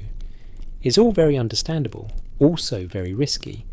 Ancient cultures rarely line up neatly with our favourite categories, and the oldest evidence is often fragmentary enough to smile politely while we overinterpret it. A more cautious explanation could be that Sumerian records reveal a civilization obsessed with continuity, but not necessarily with reincarnation in the literal later sense many people imagine. That distinction matters. Continuity can mean many things. It can mean lineage. It can mean office. It can mean ritual repetition. It can mean mythic restoration. It can mean memory carried by writing. It can mean the dead continuing in another realm. It can mean rebuilt cities inheriting old forms. It does not have to mean the individual self returning bodily to ordinary life. Still, the pull of the theory is real. What if the stories are pointing at something else? What if later readers are drawn to this idea because Sumerian records capture a truth deeper than doctrine, that human life keeps reappearing in forms so familiar they almost mock the idea of pure novelty? If we treat it as a possibility rather than a conclusion, then repeating human life may describe not a strict metaphysical system, but a civilizational intuition. People are born into inherited patterns. People replay old dramas. People occupy ancient roles under new names. People rebuild after collapse as if scripted by memory older than they are. In that sense, the theory may be metaphorically powerful even where it remains textually uncertain. A fringe idea proposes that the missing pieces of Mesopotamian literature once contained direct teachings on reincarnation that simply did not survive, were suppressed or remain untranslated. This theory isn't widely accepted, but it is popular because missing evidence is one of mystery culture's favourite hobbies. A popular rumour claims that hidden tablets somewhere will one day confirm everything. Mainstream scholarship is much more careful. A more cautious explanation could be that the surviving record is already telling us what it can, and what it can tell us is nuanced rather than dramatic. That may sound less exciting than a secret archive under the sand, but nuance is often the price of staying honest. And honesty has its own atmosphere. It can be eerie too, because the real chill here may lie in how little you need to add. You do not need a single Lost Master tablet announcing the cycle of souls for Sumer to feel haunted by repetition. The city already repeats roles. The king list already repeats rule. The flood already resets the world. The moon already returns. The myths already descend and rise. The scribes already revive dead voices. The burial goods already imply continuity. Most historians agree that these elements belong to mainstream Mesopotamian culture in one form or another. One interpretation is that once all of them are placed side by side, they create a pattern field strong enough that later readers naturally start sensing repeated life behind the records, whether or not the records ever state it cleanly. There is also the possibility that the theory's power says something about us. We are modern enough to want explicit statements, but old enough in our bones to be rattled by recurring forms. You hear that kingship moves city to city, that offices outlive bodies, that rituals return, that floods erase and society resumes. And some part of you quietly thinks, yes, that sounds familiar, not because you remember ancient Sumer necessarily, more because human life still behaves that way now. We still inherit institutions, we still repeat mistakes, we still give new language to old anxieties, we still act shocked that history has loops, which is adorable in the same way a cat is adorable when it is surprised by the door it just pushed open. The mystery isn't in what we know, but in what we can't confirm. We know enough to say Sumer is saturated with recurrence. We cannot confirm a universally accepted Sumerian doctrine of literal repeating human lives. That is the honest middle. We are not proving anything tonight, we're following clues. And sometimes the most useful clue is the shape of the silence around a claim. Sumer does not say enough to settle the question. It says enough to keep the question alive. So this section becomes a kind of hinge. Behind you are tablets, kings, floods, temples, omens, moons, graves, myths and scribes, all pointing toward repetition in different ways. Ahead of you is the realization that even without final proof, the pattern they form is strong enough to change how you see the ancient world. Not as a place that hid one neat secret, but as a place that keeps circling the same unease. Life passes, but forms remain. People disappear, but roles resume. Endings happen, yet somehow the old shape comes back. And perhaps that is why the theory endures. Not because it has been proven, never that, but because Sumer leaves you with a deeply unsettling possibility that remains just this side of certainty. Maybe the ancients were not giving you a hidden truth to decode. Maybe they were leaving you in the presence of recurrence itself, and trusting you to feel the chill without forcing it into a slogan. And once you admit that the records do not hand you a final answer, another layer of the story comes into view, because a great deal of the mystery surrounding Sumer may say as much about later ages as it does about the ancient people themselves. So now you move into the fog of retelling, where real tablets, real ruins and real uncertainties become entangled with modern appetite, esoteric speculation, missing context, excitement, and the timeless human urge to believe that the oldest civilizations were definitely hiding the good stuff from us. Archaeology suggests that many sensational claims about Sumer come not from the most careful reading of the evidence, but from later interpretations, selective quoting, and imaginative leaps that keep outpacing the clay. What's broadly accepted is that the surviving record is fragmentary and difficult. One interpretation is that the idea of repeating human life grows larger in modern retellings because the fragments are suggestive enough to invite projection. And what if the mist around the tablets owes more to our own longing for patterns than to anything the ancients intended?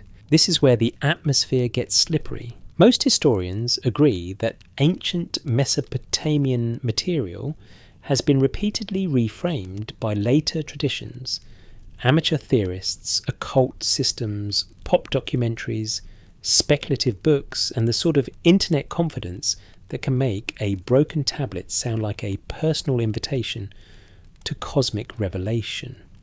The evidence we do have points to a straightforward problem.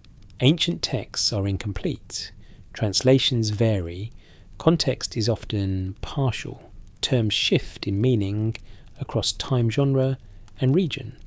A more cautious explanation could be that much of the hidden teaching tone around Sumer comes from the ordinary difficulty of interpreting distant evidence, not from actual deliberate concealment. That is a possibility, not a certainty, but it is a very sensible place to stand before anyone dramatically whispers about lost truths beneath the sand. And honestly, the sand has enough to deal with already. You can almost trace the process. A damaged line in a king list becomes a bold claim in a modern retelling. A symbolic number becomes a literal age. A descent myth becomes a soul map. A grave good becomes a reincarnation starter kit. A flood story becomes proof of previous world cycles. A single interpretive jump is rarely catastrophic by itself. But pile enough of them together and you no longer have ancient Sumer. You have a very modern collage wearing ancient jewellery. Historians still argue whether the public fascination with Sumer says more about Mesopotamia or more about modern dissatisfaction with plain answers. There's no full consensus on why certain ancient cultures attract speculation so powerfully, though some clues are obvious. Sumer is old, partly lost, visually striking and wrapped in languages most people cannot read. That combination is basically a standing invitation to fantasy.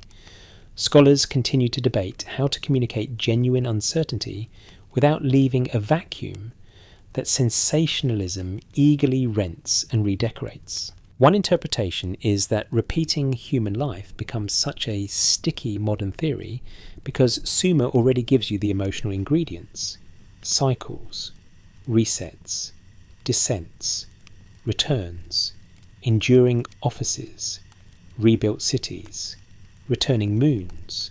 If we treat it as a possibility rather than a conclusion, later readers may not be inventing the theme from nothing. They may be amplifying a real atmosphere in the evidence, then pushing it farther than the evidence can safely carry. That is the trickiest kind of half-truth because it feels persuasive precisely where it begins to slip. What if the story is pointing at something else? What if the real mystery here is not whether Sumer secretly taught reincarnation, but why later ages keep needing it too? A careful reading might suggest that modern readers are drawn to ancient Mesopotamia because it seems to preserve a version of life before the world became too tidy on paper. The records are old enough to feel primordial, broken enough to feel unfinished, and orderly enough to imply design. That combination can make almost any theory feel one translation away from confirmation. The mystery isn't in what we know, but in what we can't confirm. And human beings are famously bad at leaving unconfirmed things alone. A fringe idea proposes that crucial tablets about recurring human lives were deliberately lost, misfiled, or dismissed because they did not fit later academic or religious expectations. This theory isn't widely accepted, but it appears again and again because absence is such fertile ground for speculation. A popular rumour claims that museums and scholars have overlooked or softened the most explosive Sumerian material. Mainstream evidence does not support that in any broad or dramatic sense. A more cautious explanation could be that incomplete archives, damaged texts, limited excavation histories, and the ordinary slow pace of scholarship create gaps that feel mysterious without requiring a cover-up. Ancient history is usually less like a conspiracy and more like a puzzle. Someone spilled tea on 4,000 years ago. Still, the rumours persist because the ancient material does not close the door completely. What's broadly accepted is that Mesopotamian texts often preserve multiple versions changing emphases and traditions that were copied and reshaped across long spans of time. That means ambiguity is built into the archive. One interpretation is that ambiguity itself encourages myth-making in later periods. A phrase can be spiritualized, a symbol can be literalized, a missing section can be treated like proof by absence. Before long, the modern imagination is doing most of the lifting, while the original tablet sits quietly in a museum drawer, being far less dramatic than everyone hoped. Yet that is not the whole story, because sometimes later exaggeration grows out of a real encounter with ancient strangeness. You read the Old King list, and it does feel uncanny. You look at the flood traditions, and they do suggest repeated resets. You study the myths, and they do normalise return after disappearance. You examine scribal culture, and it does preserve the dead through recurrent forms. Most historians agree that those features are genuinely there. The issue is not that modern readers invented all the weirdness. The issue is that they often press it into a single theory too quickly. Let me rephrase that more carefully. This raises the possibility that later retellings distort Sumer, not by creating mystery from nothing, but by reducing many different kinds of recurrence into one oversimplified explanation. That's a possibility, not a certainty, but it helps keep the solid ground separate from the mist. On solid ground, Sumer offers many patterns of return. In the mist, those patterns get flattened into "they knew we live again," which is cleaner, louder, and probably less faithful. There is a joke here too, because humanity does love turning fragmentary ancient records into the historical equivalent of a dramatic group chat. Someone found a broken line. Someone else added cosmic certainty. A third person uploaded a thumbnail with glowing eyes and the phrase, "they tried to hide this." And suddenly a careful discussion of literary transmission is forced to share a room with very intense background music. The clay tablets, one suspects, did not ask for this. If the evidence is thin, we'll say so. Some parts are documented, some are interpretation, and some are gentle imagination. We'll keep the solid ground separate from the mist. And on solid ground, one thing is clear. The idea of repeating human life becomes especially powerful when filtered through later ages that already want history to speak in revelations. Sumer is ancient enough to host that desire, but not transparent enough to correct it quickly. So you stand between the old records and the later rumours and notice something almost tender in the confusion. Every age seems to return to the same fragments and ask the same worried question in a different accent. Are we new, or are we repeating? Are our lives singular, or do they belong to a pattern older than memory? Did the ancients know something we forgot? Or are we simply reading our own unease into their broken lines? Maybe the answer is less glamorous than the rumour and more interesting than the dismissal. Maybe Sumer did not hide a neat doctrine at all. Maybe it offered a field of recurring images so strong that later minds could not resist drawing a larger circle around them. And perhaps that circle, even when imperfect, tells you something true about the bond between ancient records and modern longing. The older the fragment, the easier it becomes to hear your own questions echoing inside it. And once you clear away the louder rumours and the modern fog, what remains may be more grounded and in its own way more unsettling, because you start to see that repeating human life does not have to mean mystical rebirth to feel real. It can also mean the relentless return of ordinary existence itself, the way empires rise and break, the way labour passes from parent to child, the way whole populations inherit burdens shaped long before their names are ever written down. So now you move from sensational theories back into the lived texture of Mesopotamian history, where repetition sits not only in myths and symbols, but in bread, mud taxes, grief, family duty, city walls, and the endlessly renewed hope that maybe this generation will finally organise things better than the last. What's broadly accepted is that Mesopotamian history rises and falls in repeated political cycles, while ordinary people continue farming, building, worshipping, marrying, mourning and adapting through each change. One interpretation is that this recurring structure may have made human life itself feel trapped inside return. And what if repetition is written not in magic at all, but in the daily fact that most people step into old struggles wearing newly made sandals? This is where the theory comes down to earth. Most historians agree that the political history of southern Mesopotamia is marked by repeated shifts in power. City-states compete, dynasties form, kings claim legitimacy, rivals push back, alliances wobble, a centre rises, then weakens, then another centre takes its turn. Archaeology suggests that urban continuity often survives political instability even when leadership changes. The evidence we do have points to a region where rupture and continuity coexist constantly. That matters because from a ruler's point of view, history may look like succession, but from an ordinary person's point of view, it may look like the same obligations with a fresh seal impressed at the bottom. A new king arrives. The canal still needs maintenance. A dynasty falls. Grain still must be measured. A city changes hands. Bread still has to be baked before dawn. What's broadly accepted is that most ancient people live much closer to subsistence and routine than to the grand dramas carved into royal memory. One interpretation is that this makes repetition feel less cosmic but more personal.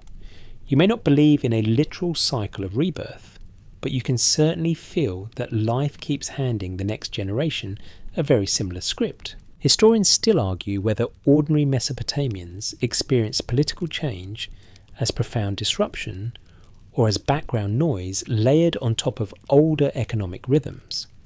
There's no full consensus because elite inscriptions tend to speak loudly, while everyday lives often survive in quieter traces.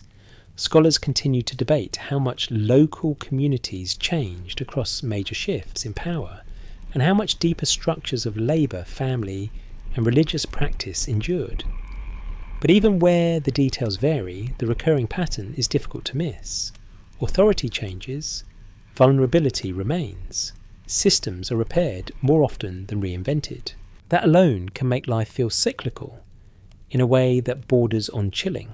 What if the story is pointing at something else? What if the deepest ancient intuition about repeating human life is not that a soul literally returns, but that human existence keeps re-entering the same conditions: dependence, hierarchy, hope, exhaustion, love, loss, repair, and obligation. If we treat it as a possibility rather than a conclusion, then the Sumerian and broader Mesopotamian record may be preserving a truth about recurrence at the level of civilization. Lives differ, but the structure receives them in familiar ways. A child grows into work already waiting. A family inherits debt, land, or service. A ruler inherits a throne with old ceremonies attached. A widow inherits grief that earlier widows would understand immediately without needing a single explanatory tablet. And that makes repetition feel bigger than one body. Archaeology suggests that households in Mesopotamia are built around labour that is both intimate and repetitive. Grinding grain, storing food, repairing walls, weaving, carrying water, tending animals, raising children, negotiating kinship and enduring whatever the river and the ruler decide to do next. A more cautious explanation could be that all pre-modern agricultural societies share these rhythms to some degree. That is a possibility, not a certainty, and it is fair. Sumer is not uniquely repetitive just because it is ancient, yet its written records allow you to watch those rhythms harden into institutions and memory with unusual clarity. That is the important part. Repetition becomes visible. A king claims to restore order. Another king later claims the same. A temple is repaired. Later, it is repaired again. A family line appears in one document and then another. A legal dispute over property looks uncannily like later disputes because apparently history's oldest reliable genre is people arguing over boundaries. The joke almost writes itself. Human civilization begins with cities, and within a respectable amount of time, somebody is already saying with full moral certainty that the fence line was not there last year. But behind the joke is the larger loop. What's broadly accepted is that Mesopotamian records preserve recurring legal, economic, and social forms across long periods. One interpretation is that such persistence may have encouraged a worldview in which novelty is less fundamental than recurrence. You are not inventing life, you are entering it where others left off. That's a possibility, not a certainty, but it sits comfortably beside everything else we have seen tonight. A fringe idea proposes that the ancients recognised this recurrence so deeply that they encoded a hidden warning in their records. Humanity itself is condemned to replay its rise and fall until it learns some forgotten lesson. This theory isn't widely accepted, but it catches on because it flatters the modern appetite for dramatic moral cycles. A popular rumour claims that Sumerian history was deliberately structured as a lesson in repeated human failure across ages. Mainstream evidence is thinner than that rumour suggests. A more cautious explanation could be that repeated social patterns arise naturally from how early complex societies managed land, labour inheritance and power.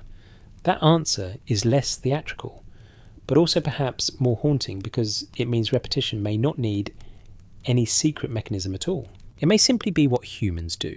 The mystery isn't in what we know, but in what we can't confirm. We know Mesopotamian history repeats certain structures. We know ordinary life is organised around recurring duties. We know cities are rebuilt, offices refilled, rituals resumed, and families folded back into old obligations. We cannot confirm that everyone living inside those structures understood them as a formal doctrine of repeating human life. Some parts are documented, some are interpretation, and some are gentle imagination. We'll keep the solid ground separate from the mist. On solid ground, recurrence governs society. In the mist, the thought arises that perhaps recurrence also governs the deeper human condition. And honestly, that thought may be the more difficult one, because a literal rebirth theory, while eerie, is at least dramatic. It gives you cosmic machinery, hidden laws, grand return. But the grounded version is quieter, and in some ways sharper. You may not come back as yourself yet, the life pattern comes back anyway. Another person wakes before dawn. Another person shoulders brick and read. Another person bargains, marries, buries, prays, repairs and wonders whether any of this is really new. Most historians agree that ancient history often reveals continuity through ordinary endurance, more than through spectacular revelation. One interpretation is that the real repeating life in Sumer may be precisely this, the return of human experience in recognisable form across generations. That is not mystical. It is almost worse, because then the old records are not hiding some secret truth that would set you apart from everyone else. They are showing you that humanity has always been deeply, almost painfully familiar to itself.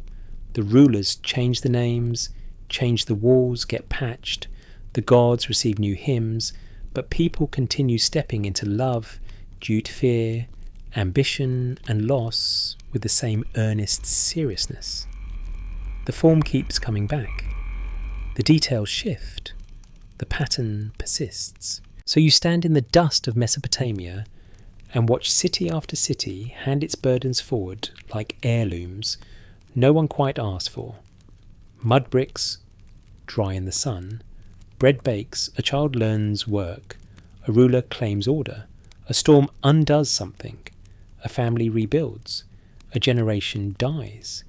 Another takes its place and says, perhaps with a sigh, perhaps with confidence, perhaps with no idea how old the sentence really is, that now things will be different. And yet the old shape remains patient as the river and nearly as hard to escape.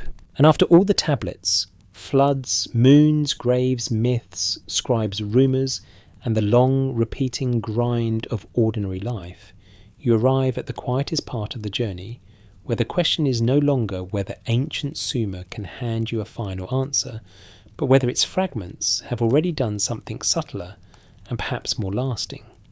They have taught you how to sit with recurrence without forcing it into certainty. Most historians agree that Sumer gives us fragments rather than full explanations, patterns rather than perfect doctrines, and traces rather than tidy conclusions. What's broadly accepted is that the civilization of southern Mesopotamia preserves some of humanity's earliest written attempts to hold order against time. One interpretation is that those attempts may invite a theory of repeating human life without ever securing it. And what if the final sound in all these records is not proof at all, but an old echo fading gently through mud brick streets long after the speakers are gone? That may be the most honest place to end. If the evidence is thin, we'll say so. Some parts are documented, some are interpretation, and some are gentle imagination. We'll keep the solid ground separate from the mist.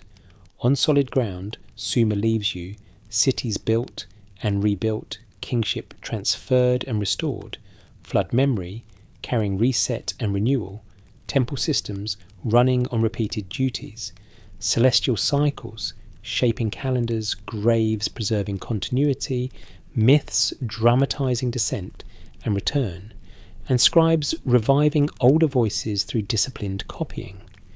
Historians still argue whether these elements ever formed a direct doctrine of literal human rebirth in the way many later readers imagine. There's no full consensus. Scholars continue to debate how far the available evidence can responsibly carry that claim. And yet the pattern remains. The pattern remains in the way human names are written into lines larger than themselves. It remains in the way cities stand atop older cities, as if the earth itself keeps layered memories. It remains in the way a role survives the person who filled it. It remains in the way the moon teaches return without ever hurrying. It remains in the way a grave good keeps the shape of a vanished hand. It remains in the way a myth lets someone disappear and yet not be wholly lost. It remains in the way writing makes the dead speak again whenever the stylus meets clay in the same old order. What if the story is pointing at something else? What if the real theory of repeating human life in Sumer is not a secret religion hidden under the floorboards of history, but a broader recognition that human existence itself seems to move through recurring forms? If we treat it as a possibility rather than a conclusion, the chill in these records may come from how little separates the ancient world from your own. You still inherit institutions, you still live by repeated calendars, you still step into systems built before you arrived. You still carry names, roles, habits, hopes and griefs that feel personal, while also belonging to patterns much older than you. A more cautious explanation could be that Sumer does not reveal a hidden law of reincarnation, so much as a visible law of human recurrence. That possibility is less dramatic than a lost tablet of final answers. It is also harder to shake. A fringe idea proposes that somewhere, perhaps in fragments, not yet understood, there once existed a more direct statement about lives returning again and again through human history. This theory isn't widely accepted, but it will probably continue to linger, as long as broken texts and imaginative readers continue meeting under low lamplight. A popular rumour claims that ancient civilization knew exactly what modern people have forgotten about the cycle of life. Mainstream evidence remains more measured than that. A more cautious explanation could be that the ancients knew what all settled societies slowly learn. The individual life is brief, but the structures around it are astonishingly durable, and the mind naturally wonders whether the self also belongs to some pattern of return. We are not proving anything tonight. We're following clues, and the clues have led not to a shouted revelation, but to a quieter room. In that room, the oldest writing on earth does something both humble and haunting. It refuses to separate continuity from mortality. It lets people die, yet keeps their names. It lets cities fall, yet keeps their shape. It lets rituals end for the evening, yet calls them back at the appointed time. It lets kings vanish, yet moves kingship onward. It lets myths descend into darkness, yet brings them again to the listener's ear. The mystery isn't in what we know, but in what we can't confirm, and what we cannot confirm often lingers longest. So maybe the ancient Sumerian records do not reveal one chilling theory. Maybe they reveal a field of recurring signals that, taken together, leave you with a calmer and stranger thought. Human life may not always repeat as a single person, returning in a neat sequence of remembered selves. But humanity in its roles, hopes, rituals, labour, and longing seems to come back again and again with almost embarrassing consistency. New names, old patterns. New walls, old bricks. New rulers, old claims. New children, old lullabies. The form continues, and each generation somehow experiences it as both inheritance and surprise. And now the pace softens. The lamps burn lower in the Sumerian evening. The tablet room has gone quiet. The scent of damp clay oil dust and distant river water lingers in the cooling air. Above the flat roofs, the moon hangs where it has always hung, patient and faintly silver, watching over names that were once spoken aloud and are now pressed into earth-coloured memory. Somewhere beyond the temple stairs and the old courtyards, the river moves in the dark, with the same slow confidence it had before any scribe counted grain, before any king claimed descent from heaven, before any listener wondered whether life returns. You do not need to solve the mystery tonight. You only need to feel how the old world settles around you. A reed stylus lifted, then set down. A door closed softly against the night. A prayer repeated because it has always been repeated. A child falling asleep to sounds that once comforted other children in the same city under the same changing moon. A wall repaired by hands that know the motion from earlier hands. A story told again, not because it has failed to end, but because some stories live by returning. And as the night deepens, the sharp edges of the question begin to blur. Was Sumer speaking of souls, or symbols, or societies repeating themselves through time? Perhaps the answer matters a little less now than the rhythm itself. The ancients lived close to cycles and left behind records shaped by them. The rivers returned, the months returned, the duties returned, the grief returned, the hope returned too. So let your thoughts grow quieter. Let the old cities dim at the edges.